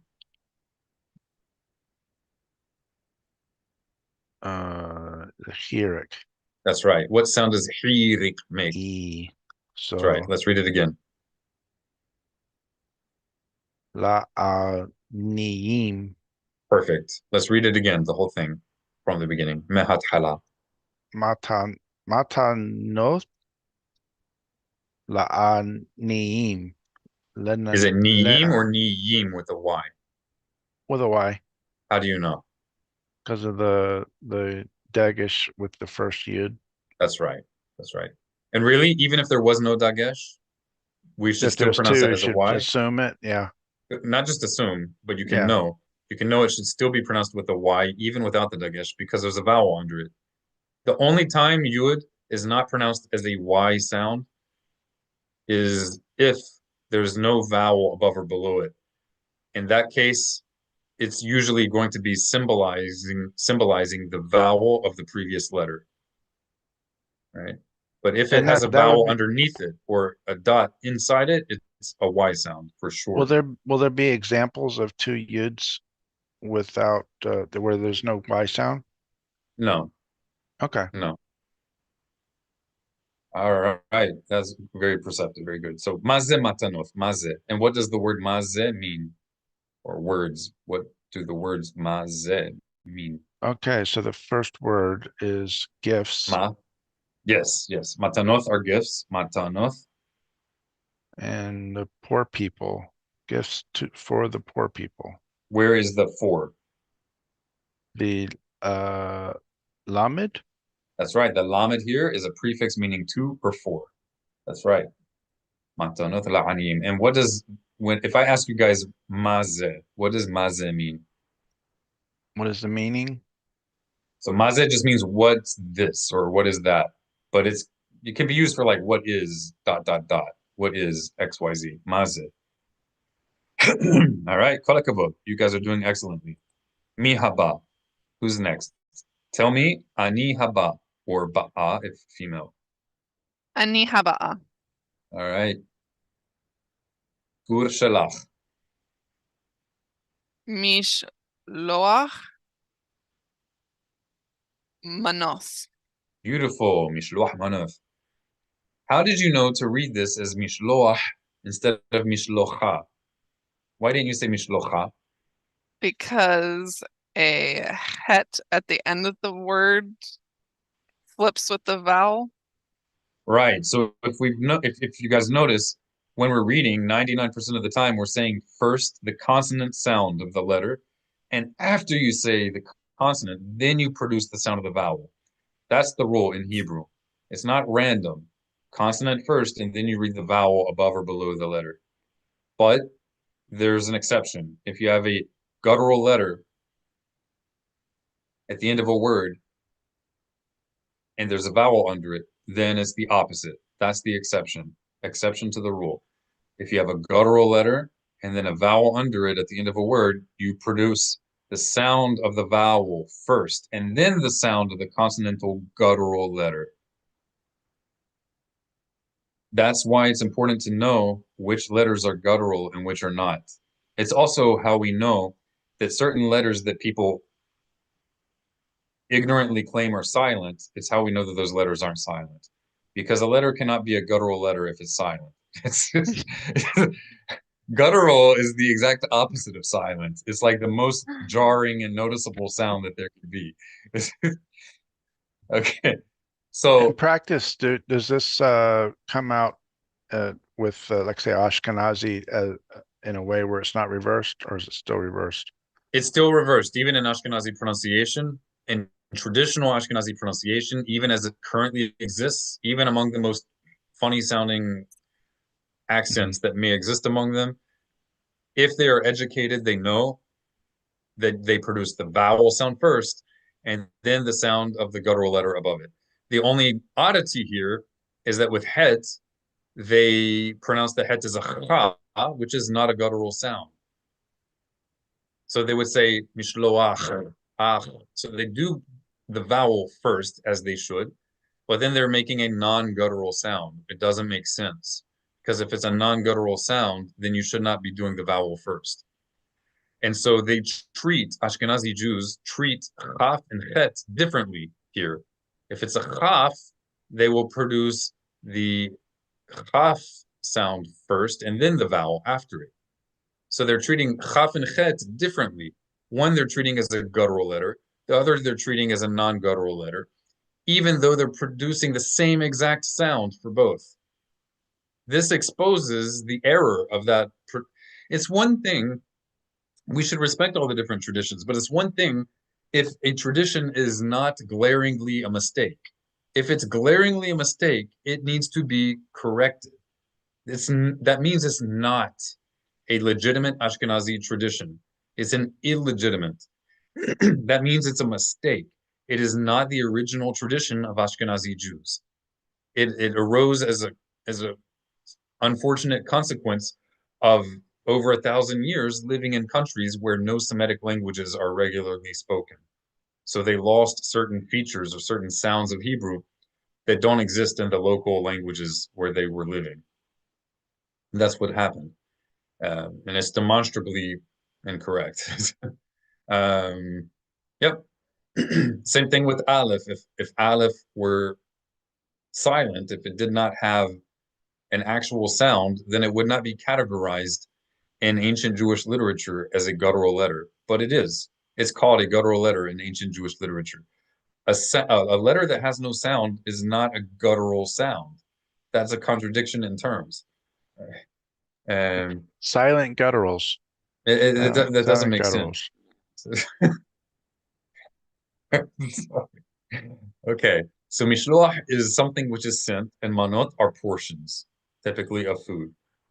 Mishloach manot, sent portions of cooked food. In the context of Purim, these should be portions of food that are ready to eat. They're cooked. They're already ready.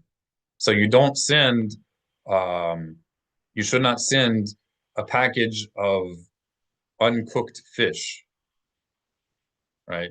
If it's cooked, you could send it, but I still would not send it even if it's cooked, if it's not in a manner that's ready to eat. Unless the So person just likes unless it it's that way. sushi, cook it. Excuse me. Yeah. It should be cooked. All right, next slide. Mihaba. Who's next? Mihaba. Nihaba. Bachawad. Let's see. Mish ta to. Mish to. So the O No, is no. always going to be on the top. A dot on the top. Sego. Mish Segol. Segol. mishte. That's it.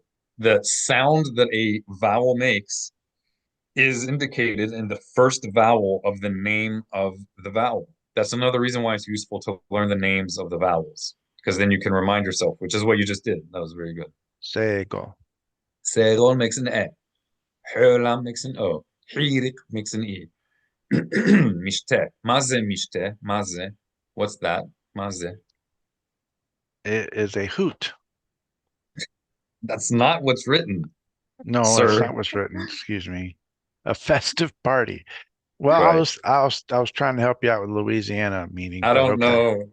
I'm not much of a Louisiana boy. Other than gardening, that's about the extent of my positive influence. Okay. So it's a festive party, but what does it literally mean? Drinking. Mishte is literally from the Hebrew word for drinking. Okay. And in modern Hebrew, this is also just a word for a drink. A mishte. Mishte? You want something to drink?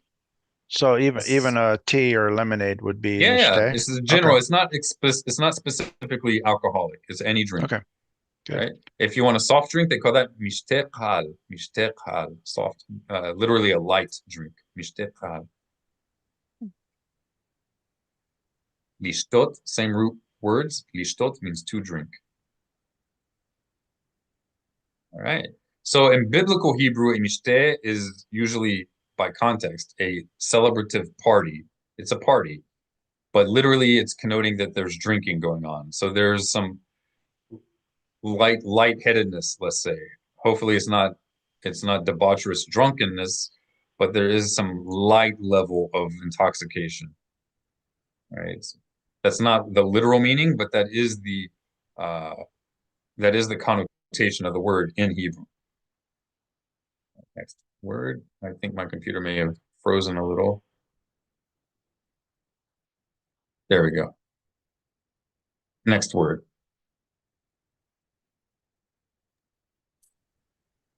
Mesiba. Beautiful. Maze mesiba. Maze. I want you Party. to say misiba ze, i.e. misiba is, and then say the English. Misiba ze, dot, dot, dot. Mesiba ze. Party. All right. And what does it literally mean? Reclining, to feast. Nachon. Literally, it means reclining in the context of feasting. That's because in ancient times they used to feast on their sides or laying down, like you see in ancient Greco-Roman depictions of a man on a couch of some sort and a servant or a woman dropping grapes into his mouth. That's the picture. There's some irony between these two words. In modern Hebrew, mishteh means a drink, any kind of drink, not exclusively alcoholic. But mishteh can be used in reference to a party, but in modern Hebrew, mishteh, if you say it in reference to a celebration, it's usually got a more formal connotation, even though it sounds like it has more of a, you know, risque literal meaning. It usually has more of a formal connotation in modern Hebrew. Whereas the word mesiba in modern Hebrew is the normal word for party, and it has more of a frivolous connotation. Not always. You can have a mesiba for your children. It's just a party. But it often will have a more frivolous connotation, even though the word doesn't inherently mean drinking. You would think like a drinking type party or like, adult type parties where they go to a dance club, you would think that would be called a mishteh because people are, and really, I would say it should be. That should be called a mishteh because they're drinking. This would be for me, it would be a correction. If God willing, when I have a family, we're going to call, risque type parties mishteh. I don't want them to go to those, but that's going to be a mishteh. That's not going to be a mesiba. Mesiba literally means laying down. So why are we calling drinking parties where people are usually hopping around dancing? Why are we calling that a mesiba when nobody's laying down? It doesn't make a lot of sense. It does not make a lot of sense. All right. So that's a party. Mi haba. Mi haba batur. Who's next in line? Mi haba batur. You can say tur sheli. My turn. Tur Dur sheli. Shelley. Yofi. Tur shel Victor. Tur shel Victor. Bachabur. Kiriot. One more Kirios. time. One more time, and let's pronounce the aleph. Aleph has a distinct sound. Kiri. Kiri. And the O sound is always on the top. It's not O, but A. Kirio. Kirios. Kiri. Okay? And the aleph has its own consonant sound. What is the consonant sound of aleph?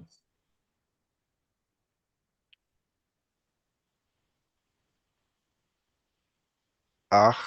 That's it. It's a breaking sound, what they call a glottal stop. That's the technical term. It's a glottal stop, like the sound between the two syllables of oh. So kari, kari. How do you do it? Well, it's a little confusing because it sounds a little bit like the comments. So it's not the kamats. It's Hmm.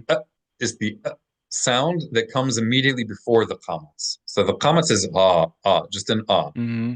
The aleph is the sound. So kari'ath. So it's kari'ath instead of kari'ath. Kari'ath is not pronouncing the aleph. It's just doing the vowel, kari'ath. Now, if we pronounce the aleph, it would be kari'ath. So aleph is the sound of the holding and releasing of the glottis. It's a little flap in your throat.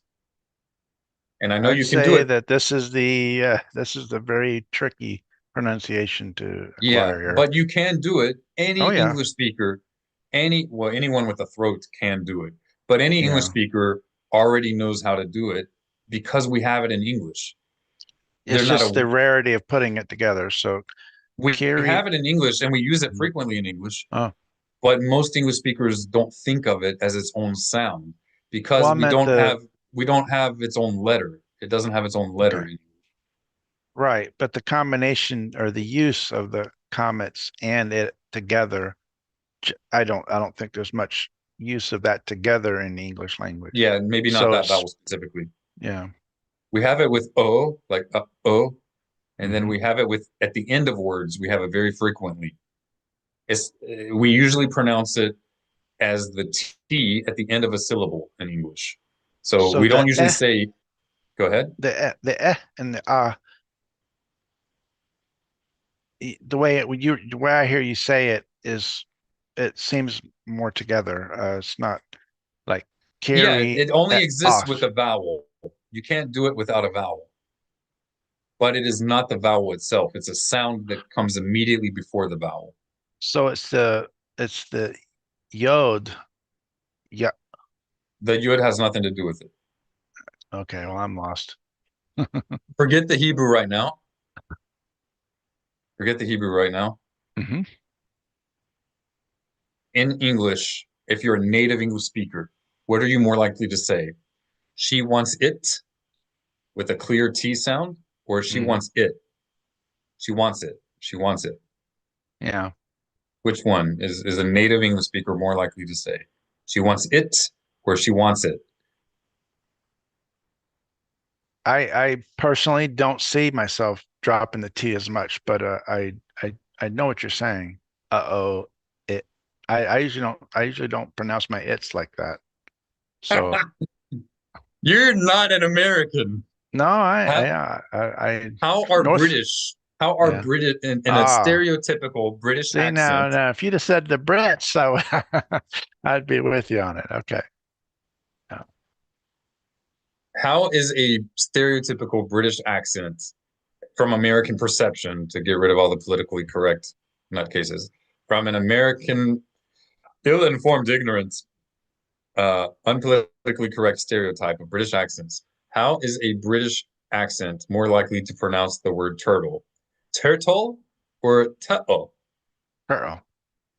Okay, and it's not only the British. We do this also in American English, usually at the end of words. When a T is at the end of a word or end of any syllable, most American English speakers will, we are pronouncing the T. It's not that we're not pronouncing it. We are pronouncing that T at the end of words, but we're not pronouncing it as a T. It's a placeholder for this sound of the aleph. It's the same exact sound. And the technical term for it is glottal stop. Glottal stop. Right? So that is the sound of aleph when aleph has a vowel. It's a sound, right? So it's going to be an sound plus any vowel that goes with it. So like to or whatever or British is that sound. British. Are you British? Right? Not British. So we do have it in English. We have this sound in English. Any English speaker can produce this sound because they already do. They're just not conscious. They're not thinking about it when they do it. So when you see an aleph with the vowel, what I want you to do is imagine it's a T at the end of a word, or imagine it as the British T. Kri'a instead of kriya, kri'a, kri'a, kri'a. All right. Does that make a little bit more sense? Come on, Heather, give me some moral boost here. Sure. Did that make any more sense now? I think so. Just say yes. Yes. Yes, of Okay, course. okay, Crystal Yofi, clear. call that couple. You're my best friend. Okay, come on, Hector. Hector.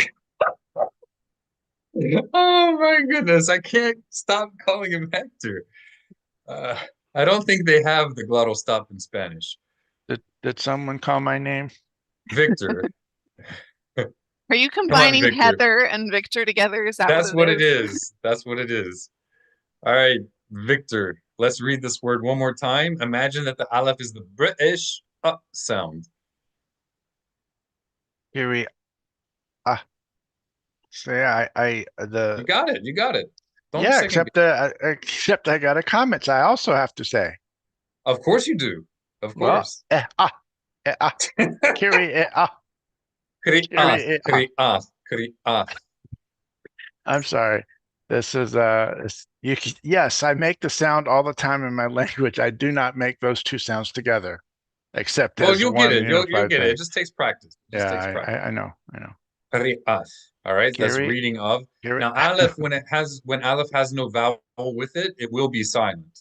The thing is that aleph is not always silent, right? You do make that sound anytime it has a vowel. You make the sound, then whatever vowel it is. Qari'ath. Qari'ath. Right? Milah ba'a, next word.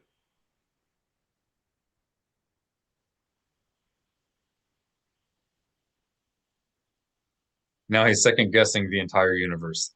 Yeah, the whole thing. Whole thing's gone We now. have a gimel with no dot in it.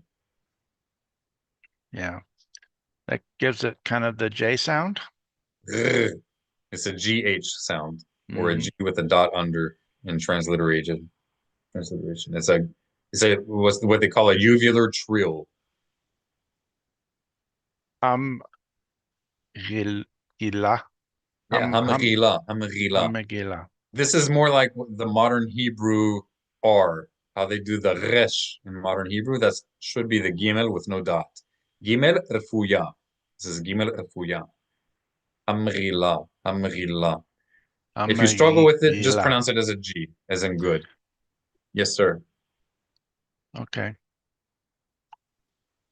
All right. Maze qari'at hamrila. Maze ze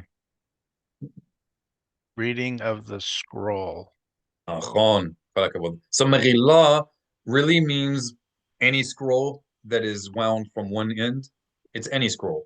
But usually when somebody just refers to it in a general sense, they're talking about Esther. the scroll of Esther. But technically it's any scroll. Okay. But Milah Haba'ah.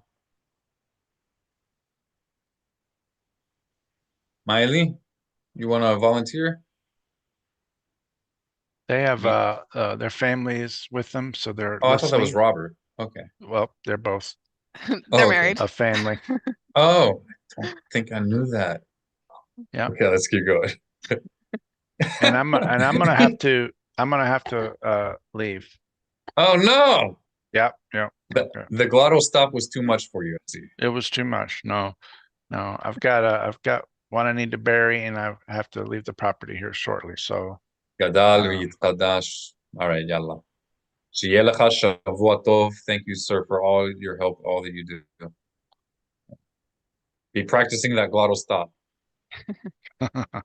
yeah, I'll work Yeah, on that. your lambs can help you with that. That's true. All right. Yalla. Kotuv. Purim sameach.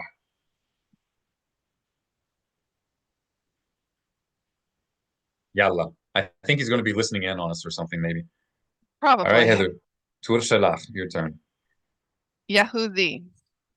Yehudi. All right. I'm going to give you something new that many people Okay. do not know. Okay. So you might want to make a note for it, but you don't have to because it's a nuance that very, very few people are even aware of. So if you have a shava, a sounded shava, which is the symbol we have here under the yud, if it is immediately followed by a guttural letter, then the sound of the sounded shava will be the unaccented form of the next vowel. Okay, that's only if the shava is coming immediately before a guttural letter. So generally, a sounded shava is just a short sound, a short eh sound. So normally people would read this as Yehudi. I also often transliterate this as Yehudi because that's what most people know. And if I transliterate it ultra accurately, people will assume I'm making a mistake. They will think that it's a typo, but it's not. If a shava, a sounded shava, is followed by a guttural letter, then the shava is pronounced as the same as the vowel of the guttural letter that comes after it. That means that this shava would be pronounced as an u, because the next vowel of the guttural letter that comes after it is u. But it's going to be an unaccented u. So not Yehudi, but Yehudi. So it's really not Yehudi, it's really Yehudi, Yehudi. Right? That's about as nuanced as you can get with Hebrew pronunciation. If you do that and you go to a Yemenite synagogue, you're going to blow them away, because there will be people there who know this, and they're among the very few on earth who know it. All right, so how did we know? We know because He is a guttural letter. Can you tell me how we know that He is a guttural letter without just memorizing it? Why is it a guttural? Why would it be called a guttural letter? And what does guttural mean? How do we define that? It's a sound that's produced farther back than in the mouth, isn't it? Any sound that is not being produced in the main cavity of the mouth, if it's produced further back, then it's guttural, right? So let's define cavity of the mouth as from the tonsils or the uvula to the lips, from the outer part of your lips all the way to your uvula, the little thing that dangles in the back. Let's define that as mouth. If it's being produced further back, further beyond than that, it's guttural. That's why the letter chaf, even though people often call it a guttural sound, it's not guttural. It's still pronounced in that main cavity of your mouth. It's produced with contact between the soft palate in your mouth and the back of your tongue, right? Mm-hmm. Still between the uvula and the lips. So that is not guttural. And that's why het is, because het should not be pronounced there. That's how you know that saying chet is mispronunciation, because all of the early Hebrew linguists describe it as being guttural and being produced in your throat, but cha is not in your throat, it's in your mouth. It's obvious. Anybody who, if they'll make that sound and they'll think, what am I doing in my mouth? What is making contact with what? If you ask them to define it, they will know it's not in here, it's in your mouth. All right, so this shava is an u sound because it's followed by a guttural letter, and the vowel of this guttural letter is an u. Therefore, this shwa is also an u, a short u. Yehudi, Yehudi. Yehudi. All right. Yehudi, it's derived from the Hebrew word that means he shall be praised. He shall be praised. In a Jewish context, the one that shall be praised, we're referring to God, the Holy One, blessed be he. So may he be praised. So the very name of Yehudi, the very name of Jew, is praise to God. That's the inherent meaning of what it means to be a Jew. And perhaps coincidentally, perhaps not coincidentally, the majority of the word Yehudi also looks like the name of God, right? Fused with the root word for to give glory. So one who gives glory to God. Milah haba'ah, b'chavod. No there. Beautiful, know that, right? And you can see it's related to the word Yehudi. It's the same root, same root. Maze noveh, maze noveh, Ze we shall thank. mitsuyan, kol hakavod. Maze mitsuyan, maze mitsuyan. You can guess. I know I haven't told you. Contextually, if you did something right and I say mitsuyan, what does that mean? Is that the one that means beautiful? Yefeh is beautiful. I say that a lot. Yefeh. Okay. Mitsuyan is actually from the same root as Zion. Sion in Hebrew. Sion is Zion. It's a marked place, something that stands out, something that's standing out. So Mitsuyan usually gets translated as excellent. It means something that excels, that stands out, something that's outstanding. That's Mitsuyan. Outstanding, excellent, Mitsuyan. And that is the literal meaning of Zion. It's a place that stands out above all others. Special place.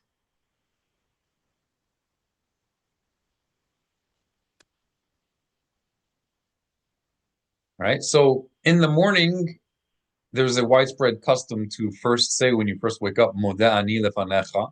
Women would say Moda ani instead of Modeh. Modeh is I masculine, give thanks or am grateful, and Moda is I feminine, give thanks or am grateful.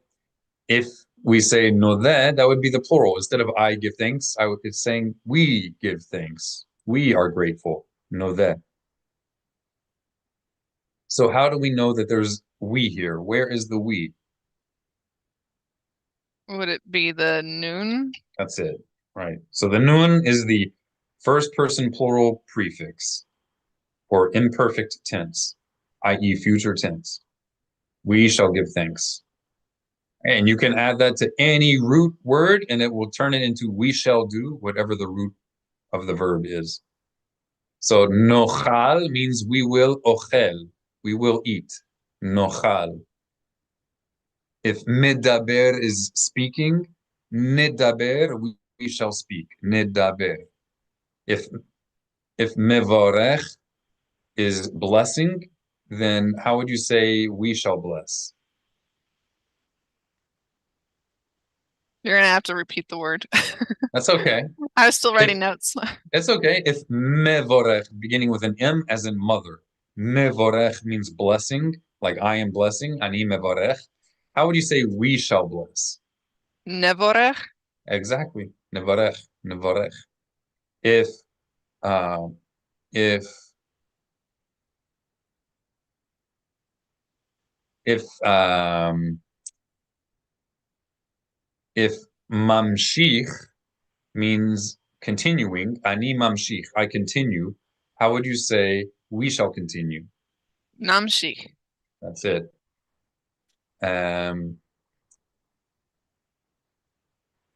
If avo, the aleph meaning I will, if avo means I will come, how would you say we shall come? Navo. That's it. We shall come. That's it. We shall come and we shall give thanks. Navo venodeh. Yalla. So that's definitely worth writing down. The nun as a prefix is we shall.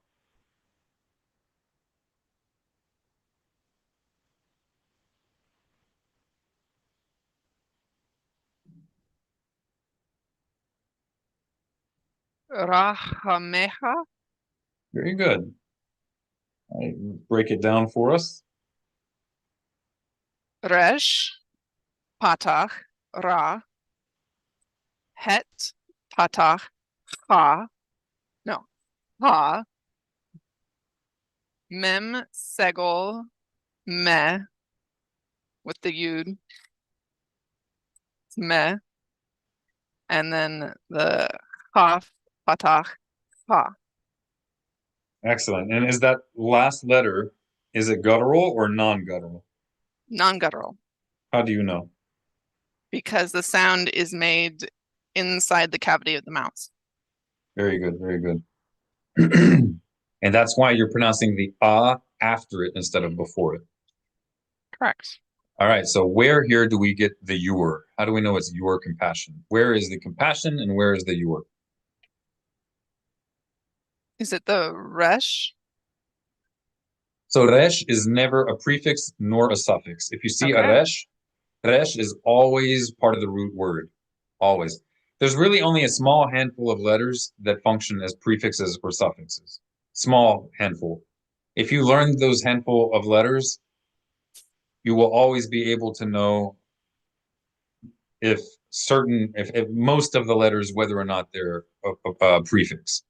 All right, so I'm going to go ahead and tell you which letters are prefixes and suffixes. There's only a few. And so aleph is a prefix. Bet is a common prefix. Vav is a prefix. It's also a suffix. Yud is a common prefix and suffix. Are you writing these down? I am.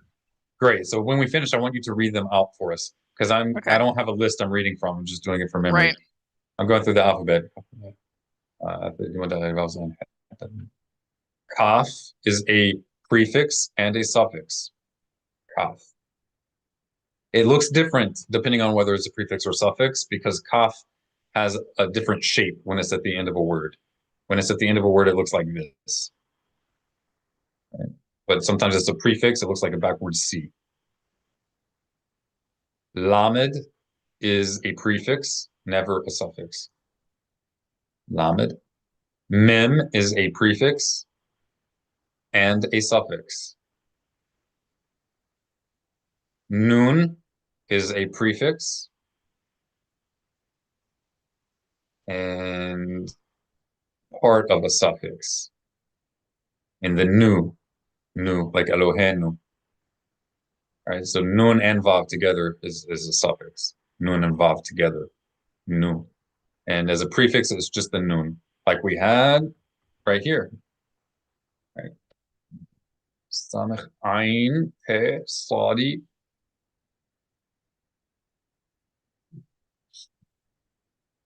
So sheen. Sheen is a prefix.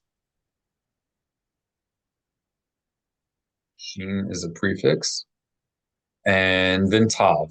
Tav is a prefix and a suffix. So Aleph, Bet, Vav, Yod, Kaf, Lamed, Nun, Shin, Tav. Yes, that's it. Any other letter in the Hebrew alphabet, if you see it, you can know that it's not a prefix or suffix. It's almost certainly part of the root word. These other letters can be parts of a root word, but if they're the first letter in a word, more likely than not, it's a prefix. And some of these prefixes are much more common than others. Like the kaf prefix, it exists, but it's not the most common.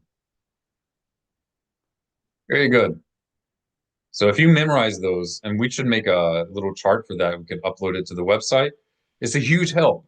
And for some reason, it's not emphasized to people in most Hebrew lessons. It's not emphasized to people. They teach them these prefixes and suffixes over time. They teach it to them, but they don't usually just give them the list. You don't have to know what all these mean automatically in order to know to recognize them as meaning something. So I might not know what it means, but I can recognize that if I see this at the beginning of a word, it's not a fundamental part of the word, most likely. Yep.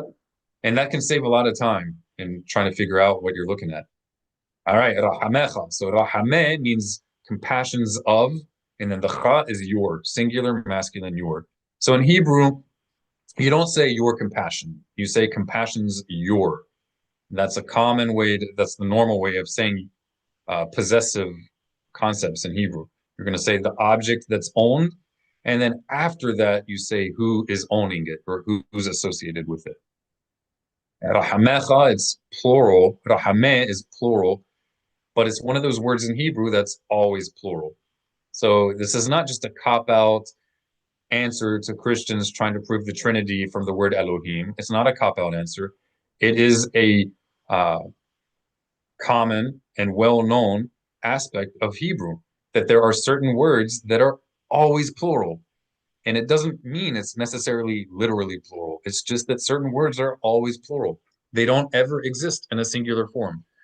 Some other common examples of words in Hebrew that are always grammatically plural, even if they're not literally plural, is hayim. Hayim, life. It's always plural, right? So the same way that some may try to make a proof, so-called proof of the Trinity, because Elohim is always plural, well, then you could have a Hindu come along and use the word life, which is always plural, and say, this proves that there's reincarnation, because no one is a single life. Everybody is plural lives. You can start to see that it just doesn't really hold water, you know. Maybe reincarnation is true. Maybe they're right, but you can't prove it based on the fact that this word is always plural. The same thing with Elohim. Hypothetically, maybe the Trinity is true, but this ain't the best argument because it's always plural. Panim, face, is always plural. Mayim is always plural. Right? There's several words. And the converse is also true. There are certain words in biblical Hebrew that are always singular. Even when they're referring to plural things, they're always singular. So these kinds of arguments, you can see how it might convince someone, but it's only convincing if they don't know the language. You know, it's taking advantage of people, honestly. So you should not beat yourself up if you were misled. Don't beat yourself up. You didn't know any better. But just be careful to not try to build uh, entire theologies and send people to hell, or think you're sending people to hell based on shaky and unsubstantiable claims about Hebrew that can only come from people who do not actually know Hebrew. All right, time for review. And since there's no one else here, Heather's in the It's hot all spot. me. Are you ready, Heather? I have no idea. So let's start off this way. I'm going to stop sharing my screen. Make it easy for you. So sorry. Okay. What's most fresh on your mind? I'm going to tell you a letter, and you tell me if it's a prefix or suffix. All right, these may not always be prefixes or suffixes, but if it's one of those letters that is likely to be a prefix or suffix, or if it's never a prefix or suffix. Okay? Okay. All right. Tav. Try not to look at your notes. You can look at your notes if you don't get it. All right. Tav can be a prefix or suffix. Yes. Okay. Yud. Yes. Okay. And also let's give a little pause so that Okay. if anyone's So that viewing this, they can try to pull it out of their memory as well. think for a minute. Yeah. So one more time. Tav. Hesitate before you tell us. Is that a prefix or tough? Can it be a prefix or suffix? The letter tav. Yes. Give them a moment. Okay. Yud. And yud be a prefix or suffix? Yes. Okay. Kaf. Yes. Yeah, and actually it's very frequently a suffix. Bet. Yes. Right. So bet is frequently a prefix. It's never a suffix. Okay. And lamed. Yes. All right. Is it frequently a prefix or frequently a suffix? Can it be both, or is it only one of them? Since you're asking, I'm gonna guess that it's usually a prefix. Yeah, yes. And it's never a suffix. There is no bet suffix. All right, very Lamed. good. Weren't we talking about lamed? I thought bet. But lamed Oh. is also always a prefix, never a suffix. There is no lamed suffix. Okay, mim. Mim. Yes.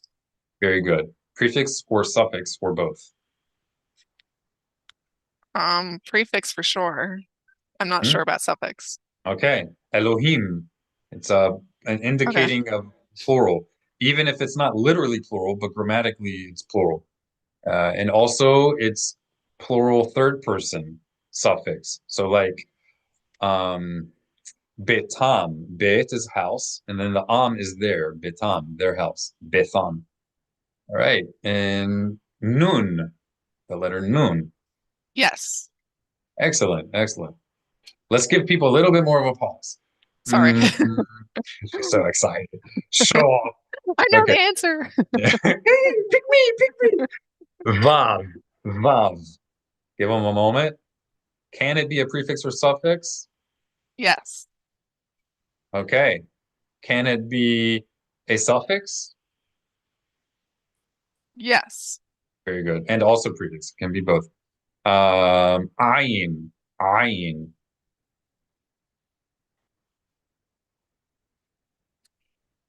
No. Okay. Yeah. Ayin is never a prefix or suffix. If you see an ayin in a word, you should have zero doubt that it's part of the root word. Zero doubt. It does not ever just disappear. There are a few letters in Hebrew that, even if they're part of a root word, in some forms of the word, they may disappear. There's only a few letters that do that. Most letters, if they're part of the root word, they will never disappear. It will always be present in any form of that word, and ayin is one of those. Okay. Let's see. Quf. Is quf a prefix or suffix? The letter No. quf, not to be confused with kaf. Quf looks like a Q. All right. And what did you say? I said no. Well, you're right. Okay. Quf is never a prefix or suffix. How about aleph? Yes. Oh, good. Is that a prefix or suffix? Aleph.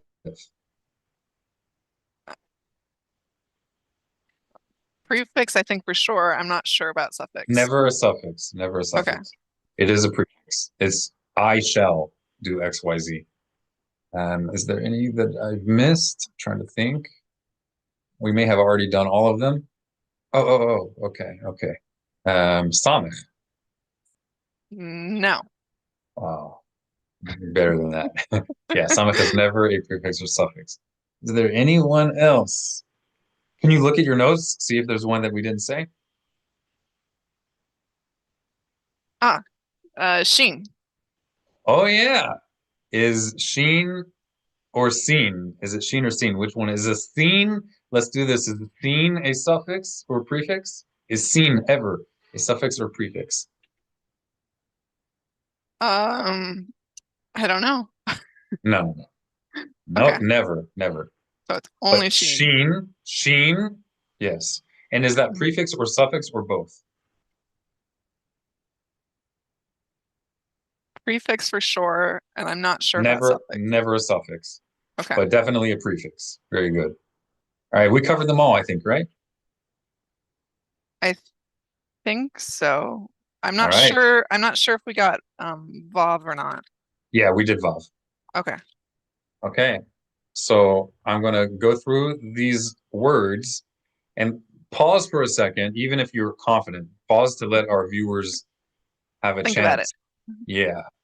Okay. These are only words that we already mentioned. Okay. Let's give it like a 3 second pause. Melech. Melech. Mazen melech. What is melech? King. Nachon. Malka. Malka. If you can identify the root letters that can help you, you might know another word that has the same root and that will likely have a similar meaning. Melech, we said is king. Now we're saying malka. Mazima. Queen. Nachon. Malchuth. Malchuth or malchut. Malchuth. Kingdom. Nachon. That's right. Nachon means correct. Malchuth. It can be almost anything associated with rulership. So it can be kingdom, kingship, dominion, royalty, or like royal, noble, depends on the context, but usually it's translated as kingdom. All right. Malchutho, malchutho, malchutho, malchutho. That's one word. There is a suffix. Malchutho. We said malchut is kingdom. Malchutho. So we've added an O at the end. Is it his kingdom? Exactly, exactly. O suffix means his, whatever it's added to. All right. Heather, you are on a roll. So far. Matanov, matanov. That's gifts, isn't it? Excellent, matanov. It's plural. The ot is a plural suffix. Now, I encourage you guys to have a piece of paper and a pencil. And if you get any of these wrong, write down the ones that you got wrong. And then you can review those. Matanov are gifts. Aniyim, aniyim, aniyim. Maze aniyim. Poor people. What is aniyim? That's right. Aniyim are poor people.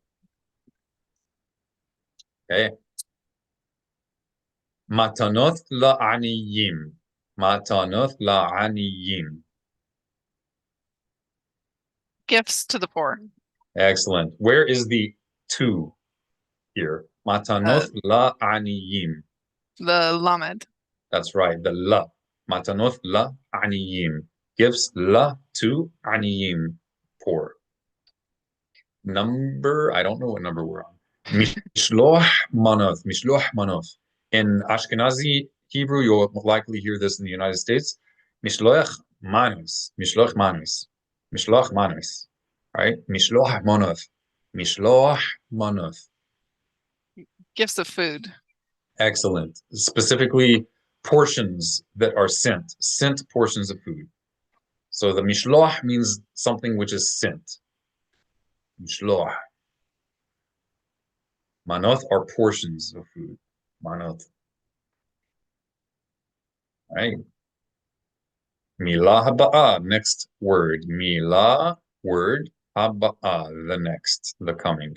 Milah haba'ah. Mishte, mishte, mishte. Maze mishte. Festive party. Excellent. That's right. And what does it literally mean? Drinking. Mm-hmm. Excellent. And you can use this in modern Hebrew. So, for example, a soft drink is mishte chal, literally a light drink. Mishte chal. Milah haba'ah. Maze milah haba'ah. What is milah haba'ah? Next word. Yafeh. Excellent. Maze yafeh. Yafeh is not really excellent. It's beautiful. Beautiful. Yafeh. Milah haba'ah. Mesibah. The word is mesibah. Maze mesibah. It literally means reclining, right? That's right. Very good. And how is it used? It's used as like a party too, isn't it? Excellent, especially in modern Hebrew. Right. Especially in modern Hebrew, all kinds of parties. It could be like a nightclub party. It could be your child's birthday party. It could be any kind of party. It could be a Purim party. Although it makes more sense historically in proper Hebrew that you would not call your Purim party Mishibah, you would call it a Mishteh. Because that's what it's called in the book of Esther. But people in Hebrew will often refer to it as a Mesibah. All right. Qari'at Hamrila. Qari'at Hamrila. Qari'at Hamrila. Reading the scroll. That's right. Reading the scroll. That's exactly right. And what's it referring to usually? The book of Esther. Very good. So in modern Hebrew, it's Kriyat Megillah, Kriyat Megillah. And in popularized Ashkenazi Hebrew, this is what you're more likely to hear in the United States, especially in more traditional circles. Kriyas HaMegillah, Kriyas HaMegillah. Right? The Ashkenazim traditionally have pronounced the tav with no dot as an S sound. Kriyas HaMegillah. Kriyat HaMegillah. All right, this one's extra challenging, so let's give them extra time. Yehudi, Yehudi. Maze Yehudi. Jew. Nachon. And what does it mean? Yehudi. What does it literally mean? Like to give praise to. Yeah, that's the literal meaning. It's Judah was given the name Judah, Yehudah, so as to give praise to God. He shall be praised. So it's like saying, may he be praised. All right. Know that, know that, know that. It's related to the word Yehudi. Know that. So we give praise. That's right. That's right. We give praise or we give thanks. They're related ideas. There's many different Hebrew words that get translated as praise.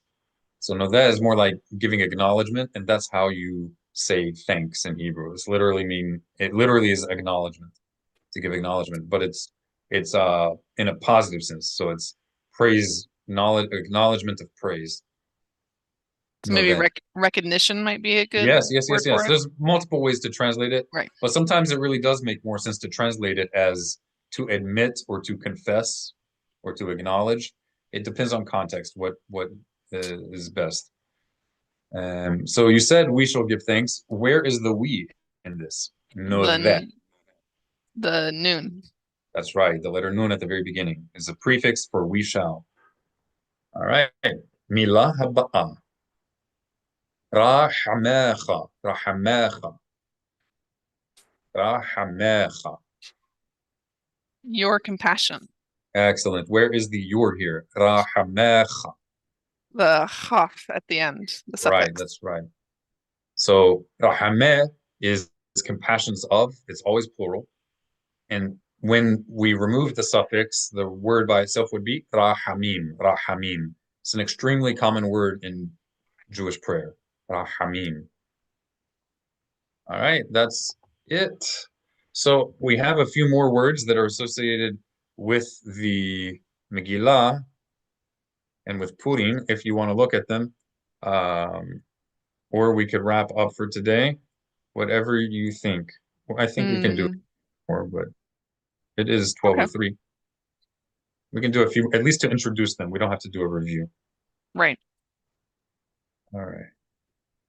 So this is the beginning of the most common opening of Jewish blessings. All right. Those are formalized prayers of praise to God. Usually they're short. This is the most common opening. And with these words all together, they constitute a renewing of crowning God as the king of your life. Right? It's a renewal of your accepting the Ol Melechut Shamayim, the yoke of the kingdom of heaven. Right? If you want to read through these, you can say the Hebrew and then tell us the connotation. Baruch, source of all blessing and most worthy. Atah, are you? Adonai, eternal one, the immutable. Eloheinu, powerful authority over us. Melech, king of. Ha'olam, the universe, all existence. Okay, if we put it all together, let's say it in the Hebrew and then say it all together in English. Baruch atah Adonai, Eloheinu melech ha'olam. Right, Most worthy here. are you, O eternal, the powerful authority over us, king of all existence. Too young, beautiful. Right, we'll just give them a few moments. They can practice by themselves.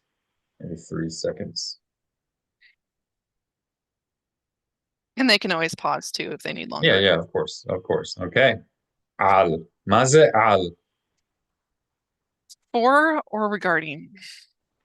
Milah haba'a. You can just read them. Let's give it a pause. So give a little pause so they can try to read it, and then you'll read it. Okay, let's give a 3-second pause. Nisim, miracles.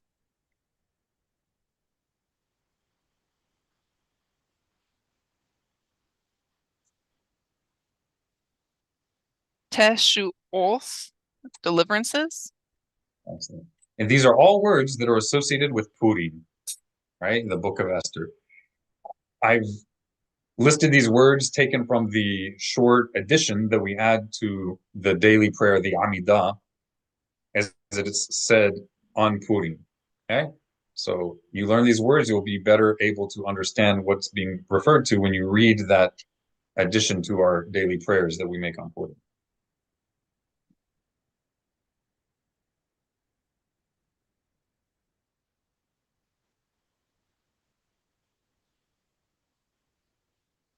She'asitha, Beautiful. She'asitha. Mazit she'asitha. that you did. Excellent. Well, explain this to us. What means what? Because there's multiple words here. The sheen, would that be just that? That's right. Shin is a abbreviation of asher, which means that which or who. In this case, it makes sense to translate it as that. And then is the thaw at the end, is that you? That's right. So you add a tav as a suffix, and it means you did X, Y, Z in the past. So it indicates that the action of the verb is added at the end of, that the action has occurred. It's the perfect tense. Usually that means it's past tense. The action is perfected, completed.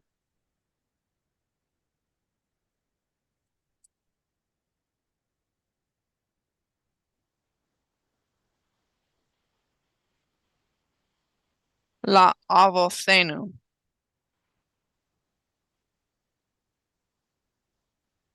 Right? That's for our fathers or predecessors. Literally, it's fathers. Fathers does not have to be biological, like forefathers or forebearers. All right, break it down for us, Heather. The lamed at the beginning would be for, and then the new at the end is our. Excellent. And then here are fathers of. Av is father, and the ote is plural of.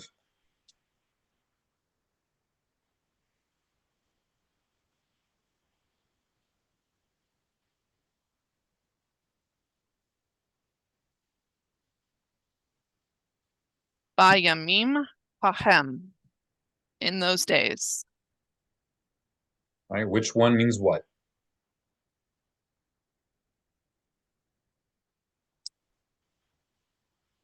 Start with Um, the ba. the ba Ba. would be in, right? Mm-hmm. Yamim would be days. And then ha would be The. right. And then hem is those. Good. Those or them, either one. So we're literally saying in the days, the them. That's what you're literally saying. In the days, the them. In English, we say in those days.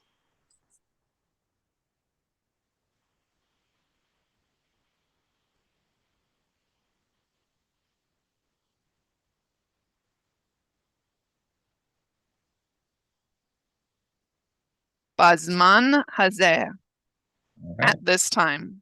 Beautiful. And classical Hebrew, we would pronounce this as bazza, bazza, bazzaman, Bazeh. hazeh, bazzaman. But in modern Hebrew, people would Bazman. often say bazman. We shorten things just like they do in English. Right? The ba means in the time, the this, at this time.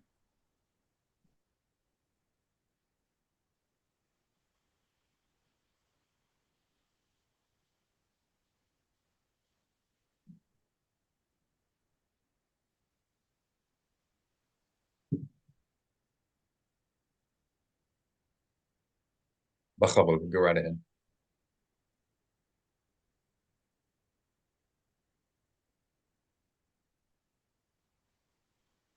Bimei Mordechai wa Esther. Beautiful, Esther. beautiful reading. Bine Mordechai wa Esther. In the days of Mordechai and Esther. Beautiful. So the B is in Yeme, days of Mordechai, what and Esther.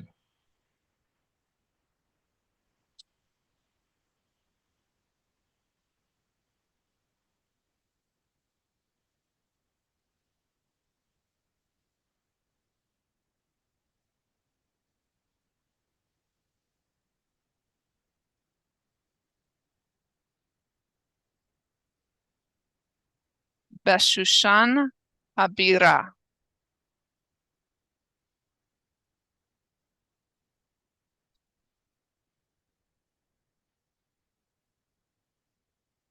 All right, Maze Shushan Abira. In Shushan, the fortified capital. Okay.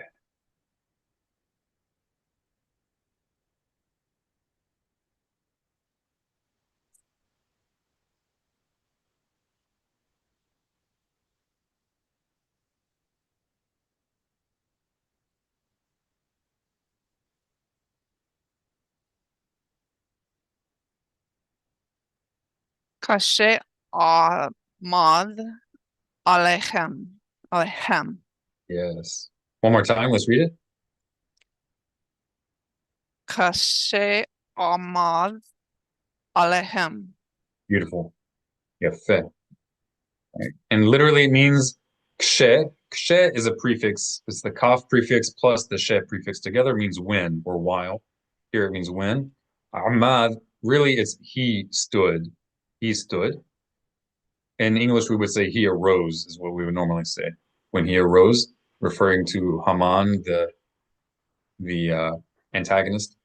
Alehem, al is on or upon, and the hem is them, upon them. Hamad alayhim, when he arose upon them, when he rose up against them, is the connotation.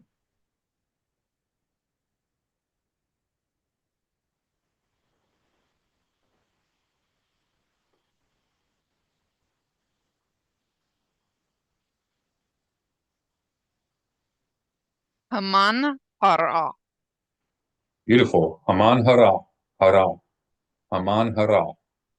People usually call his name in English Haman, Haman. I put the extra H's here to help assist a person read it in the correct way. Haman, Haman, medieval.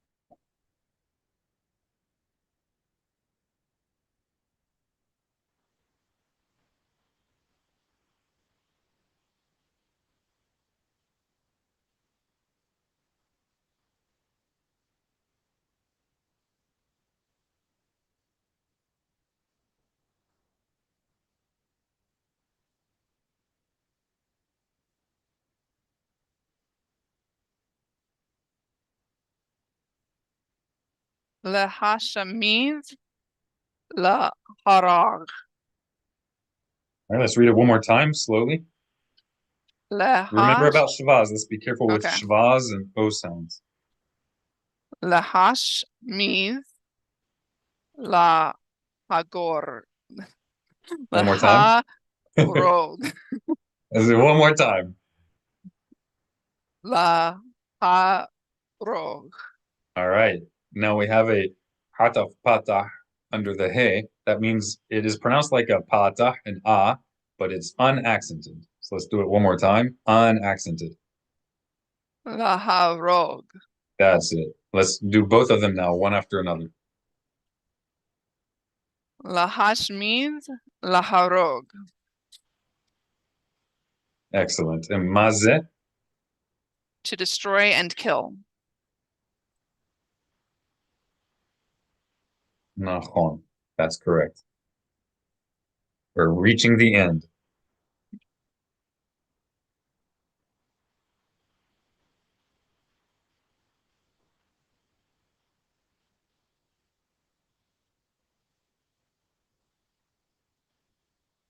Le abiz. To cause to disappear, to annihilate. All right, let's read it one more time. Le abiz. One more time. These are two dots, not one. So the E sound is if it's one dot. But this is two Le dots. Slere, slere. le abez. That's it. Abed, abed, abed. Le abez. Le abez.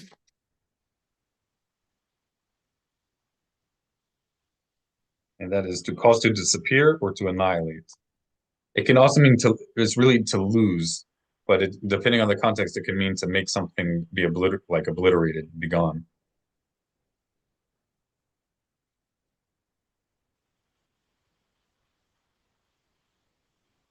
We've done this one already. Oh, did I go back? Did I do it twice? Oh, I did do it twice. Didn't mean to do that.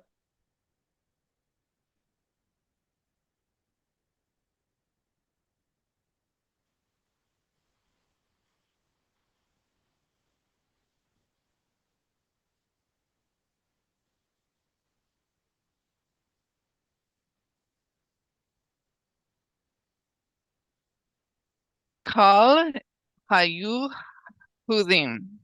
All right, you did the really detailed thing here. Now you got to be careful to make it unaccented though. Shava Okay. means unaccented, and this is Yuhudim. tricky. This vowel is tricky because in modern Hebrew, it's consistently pronounced as an ah sound, the same as patah. This vowel, Right.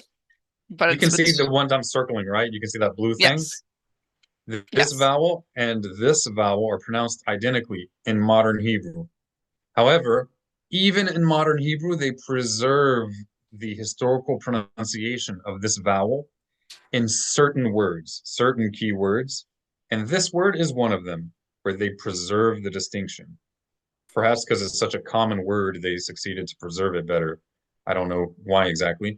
So even in modern Hebrew, they break the general rule of modern Hebrew of pronouncing these identically. That's the general rule. They break it with this word. Anytime you say all in Hebrew, you're going to pronounce it in the historical way. So not kal, but kol. All Jewish communities pronounce the vowel correctly in this word for whatever reason. It's kind of like how Jews, I'm sorry, it's kind of like how Christians, you would never think to pronounce hallelujah as a Y sound because they write it with a J. You would expect them to say hallelujah. But perhaps because it's just such a common word, they actually preserved correctly an oral tradition going all the way back to Jews. It's kind of cool if you think about it. It's a Christian oral tradition from Jews to get this word right, even though it's not written that way. Right. So this is kind of along the same lines, I guess, because just it's so commonly used, they pronounced the vowel correctly, even in the traditions that lost the distinction of the vowel, generally speaking. All right. So never pronounce kamatz as an ah when it's under this word Right. kaflan. Let's read it one more time. Kol, Kol, I, kol, kol, kol. kol, kol, I, use the. My It's brain's okay. tired. Hayehudim, hayehudim, hayehudim, hayehudim. Yehudim. Yehu. Yehudim. There you go. Kol Yehudim. hayehudim. Kol hayehudim. Kol, Yehu, kol, kol, hayuthi. Apparently my tongue doesn't work anymore. It's all Victor's fault. Hayuthim. There you Hayuthim. go. Yehu. Yehudim. Uh, uh, good thing I'm not there. You'll beat me up. All right. Kol HaYehudim. All the Jews. Kol HaYehudim.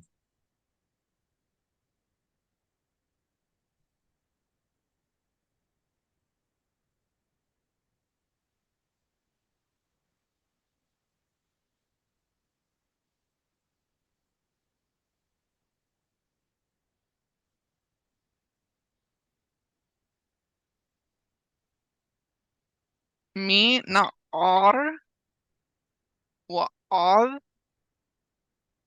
zaken. Right? Good. Let's read it one more time. We're going to accent the second syllable in this word. Minna, minna, Me, not or, wa, minna, ar, minna, me, ar. me, not or, There you go. wa or, zaken. Beautiful. Zaqan. Minna, ar, Zaken. wa'ad zaqan. Maze, minna, ar, wa'ad zaqan. From young to old. Beautiful.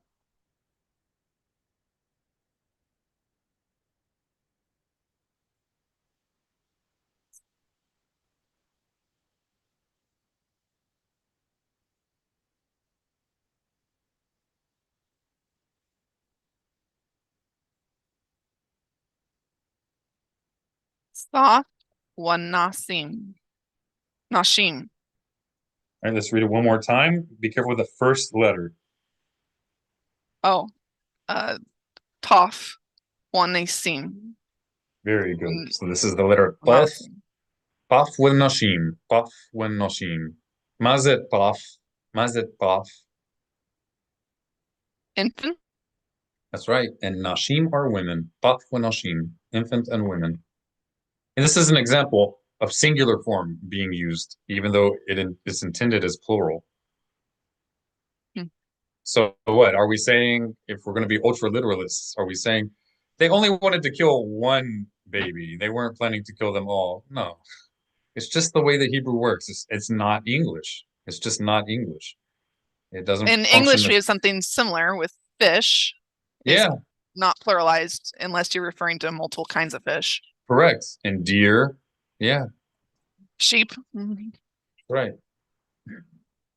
Did I do this double also? I don't know how that happened. That's odd. Something weird going on there. I don't know what happened there.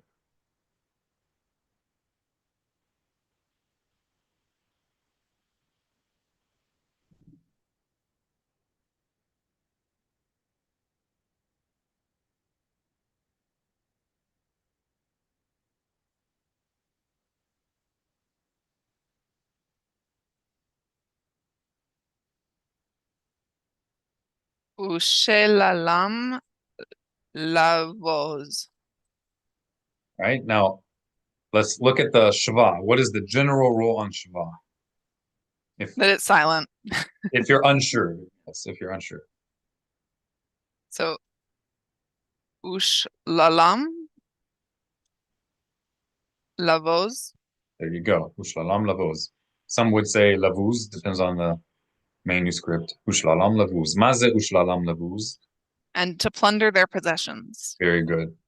So shlalam are it's like the booty, as in booties of war, the property that is abandoned or um, open to the taking.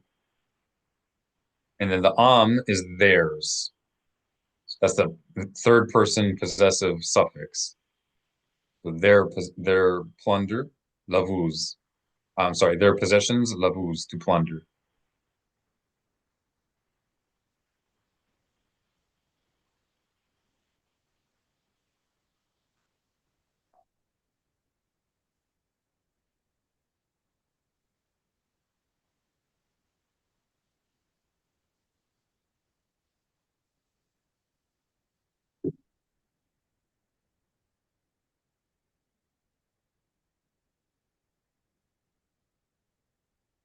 You got this. Wa'ata barahamecha harabim. Beautiful. وَأَتَّى بَرَاحَمَاخَ هَرَبِيم. وَأَتَّى بَرَاحَمَاخَ هَرَبِيم. ماذا وَأَتَّى بَرَاحَمَاخَ هَرَبِيم. But literally, and you in your abundant compassion. Excellent. Everything's that's something weird with Canva there. I didn't do that. Yeah, manually. it must have somehow duplicated things. It's odd.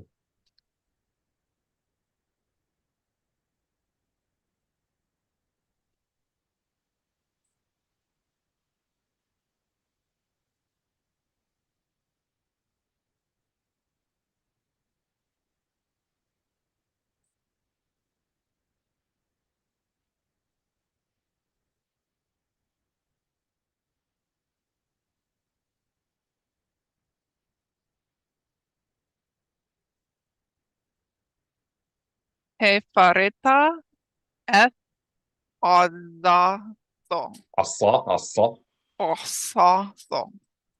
asatha, asatha. Osazo. All right, you got the hind down. Hefarta et asatha. Hefarta et asatha. ماذا hefarta et asatha? Undid his devisings. Okay. So this is literally like untying. Hefarta is literally like to loosen. Et is direct object pointer. Doesn't really translate to English typically. It just means that the word that comes after it is the object of the action that preceded the word et. So the untying, you untied. What did you untie? The action of you untying is being directed to the word after the et, and that is asofa. Asofa is asa, which means counsel or plan, but it's more like counsel, and then the o is his. So asofa, his plan, his counseling, his devising. You undid his evil plans. This is the next to last slide, unless it's doubled.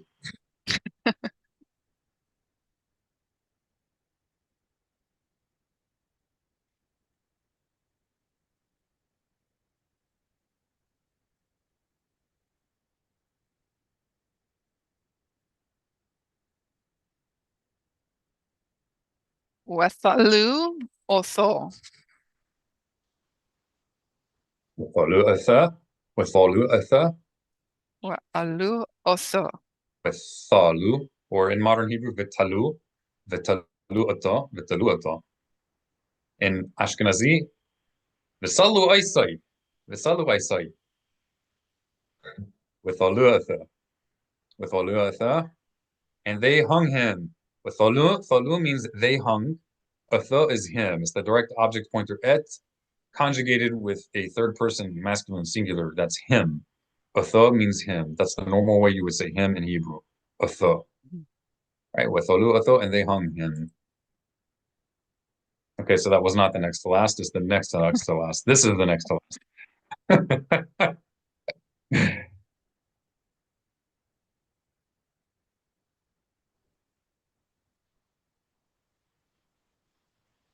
وأث بناه. Beautiful. But in modern Hebrew, having adopted the Ashkenazi pronunciation of consonants, except for the Sav, ve'et banav, ve'et banav.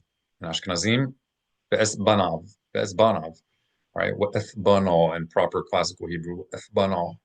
Maze wa'eth bano, And his sons. right? Wa'eth bano and his sons.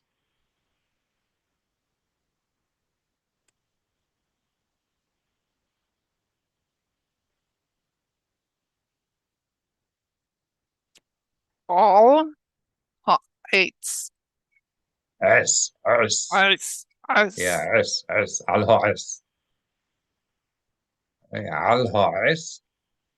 On the wood. Wood and tree are the same word in Hebrew. There are other words for trees, but as is the general word for tree. It's also used to refer to wood, the substance of trees. And this is possibly the reason why in some New Testament translations, you will see it refers to Jesus being hung on the tree.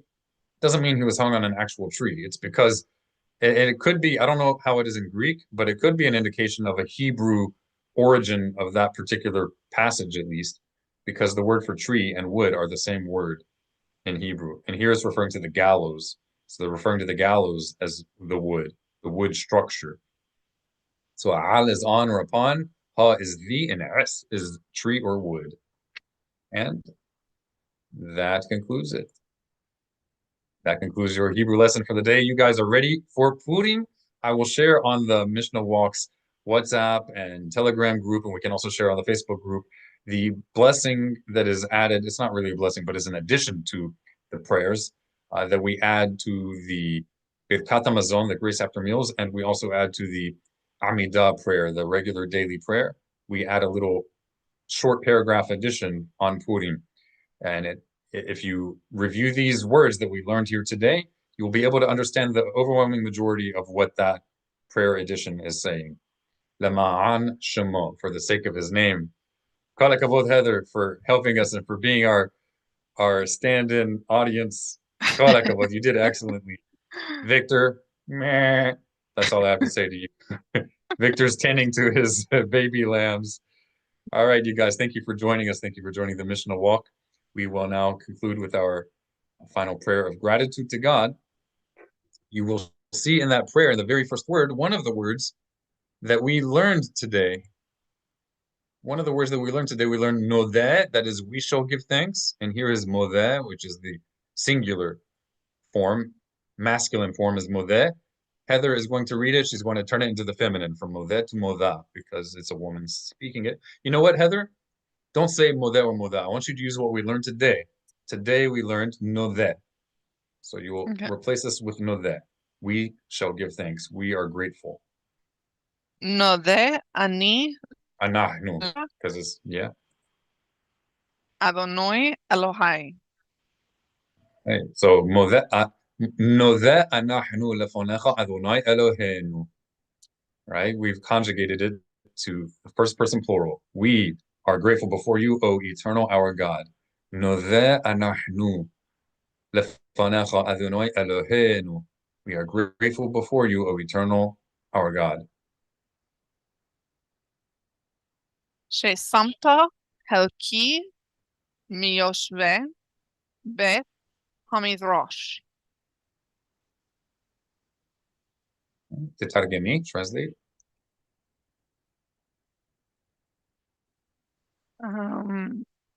She, prefix.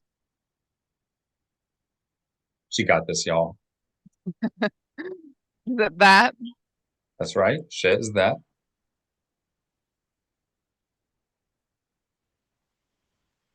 She, that, you. Sam is placed. So that you placed. Halat is a portion, a part of something. halqi, my portion. Me, from or among, here it's among, yosheveh, those who dwell, those who sit, beth, in the house, hamidrash, of study. So we are grateful before you that you have placed our portion among those who dwell in the house of study of your Torah. I'm gonna go through this because I'm pressed for time. Okay, perfect. Right? But we read through this every Sunday. If anyone viewing wants to learn this, you can see any of our future or previous videos and you will learn this together with us.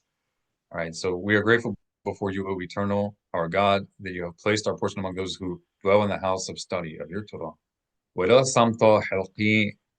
going to conjugate it to our. And you have not placed our portion among those who dwell idly on street corners. For we get up early and they also get up early. We get up early unto words of Torah. They also get up early unto empty matters. We work hard. They also work hard. We work hard. And we receive سخار. They also work hard. But they do not receive reward. We run. We run and they run. We run into life of the world to come. And they are also running, but unto a pit of destruction. May it be your will before you. Adonai Eloheinu, O Eternal, our venerable authority, you have had compassion upon us and drawn us out of the pit of destruction and the path of calamity, and brought us to the mountain of your Torah, to the source of your wisdom for all generations, in the same manner that you have brought us out of that pit of destruction, and drawn us near to your instruction, and placed us under the wings of your presence. May we be the instruments of your will to bring others up out of that pit of destruction unto the path of righteousness and peace, for the sake of your name, for the sake of peace in this world. And let us always remember that those who delve into your Torah properly, those who are the true representatives of your will, increase peace in this world and not destruction, but deliver man, drawing near others, rather than finding opportunity to push them away. Thank you for the opportunity to be with the Mishnah Walk and with Heather and Victor and Ben, wherever he may be, and all of our members. Bless them and bring us back together this time next week for your name's sake to make your Torah great and beautiful once again in this world. May it be your will when Omar and everybody said, Amen. All right, Shavuot Tov to everyone, an early Purim Sameach. Make sure to read the book of Esther this coming week. I believe it's on Thursday, is it not? Just want to double check. I think, yeah, Thursday night and Friday, I think. Then if you're in Jerusalem or Maybe. other ancient cities, that's correct. In Jerusalem and other ancient cities, it will be on Shabbat. But for most places, it will be Thursday evening until Friday night. Right? So read the book of Esther. It should be read from an actual handwritten scroll. If you don't have access to one, it is better to hear it broadcast live over the internet or over a phone than to not hear it whatsoever. But if you're able to attend your local Jewish congregations and hear it read in person, that's the ideal way. And no actual, dangerous intoxication. That is not the way of Torah. That is not God's will. If you do not struggle with alcoholism, and you're not going to be a stumbling block to people who do, then it is proper that you drink just enough alcohol that you are having a good time without causing serious harm to yourself or others. All right. On that note, everybody enjoy themselves for his name's sake and for the sake of the continuation of Am Yisrael, with joy and victory for all generations. Ken Yeh Ratzon. Shavua Tov. Have a great week, everybody. Shalom Uvracha.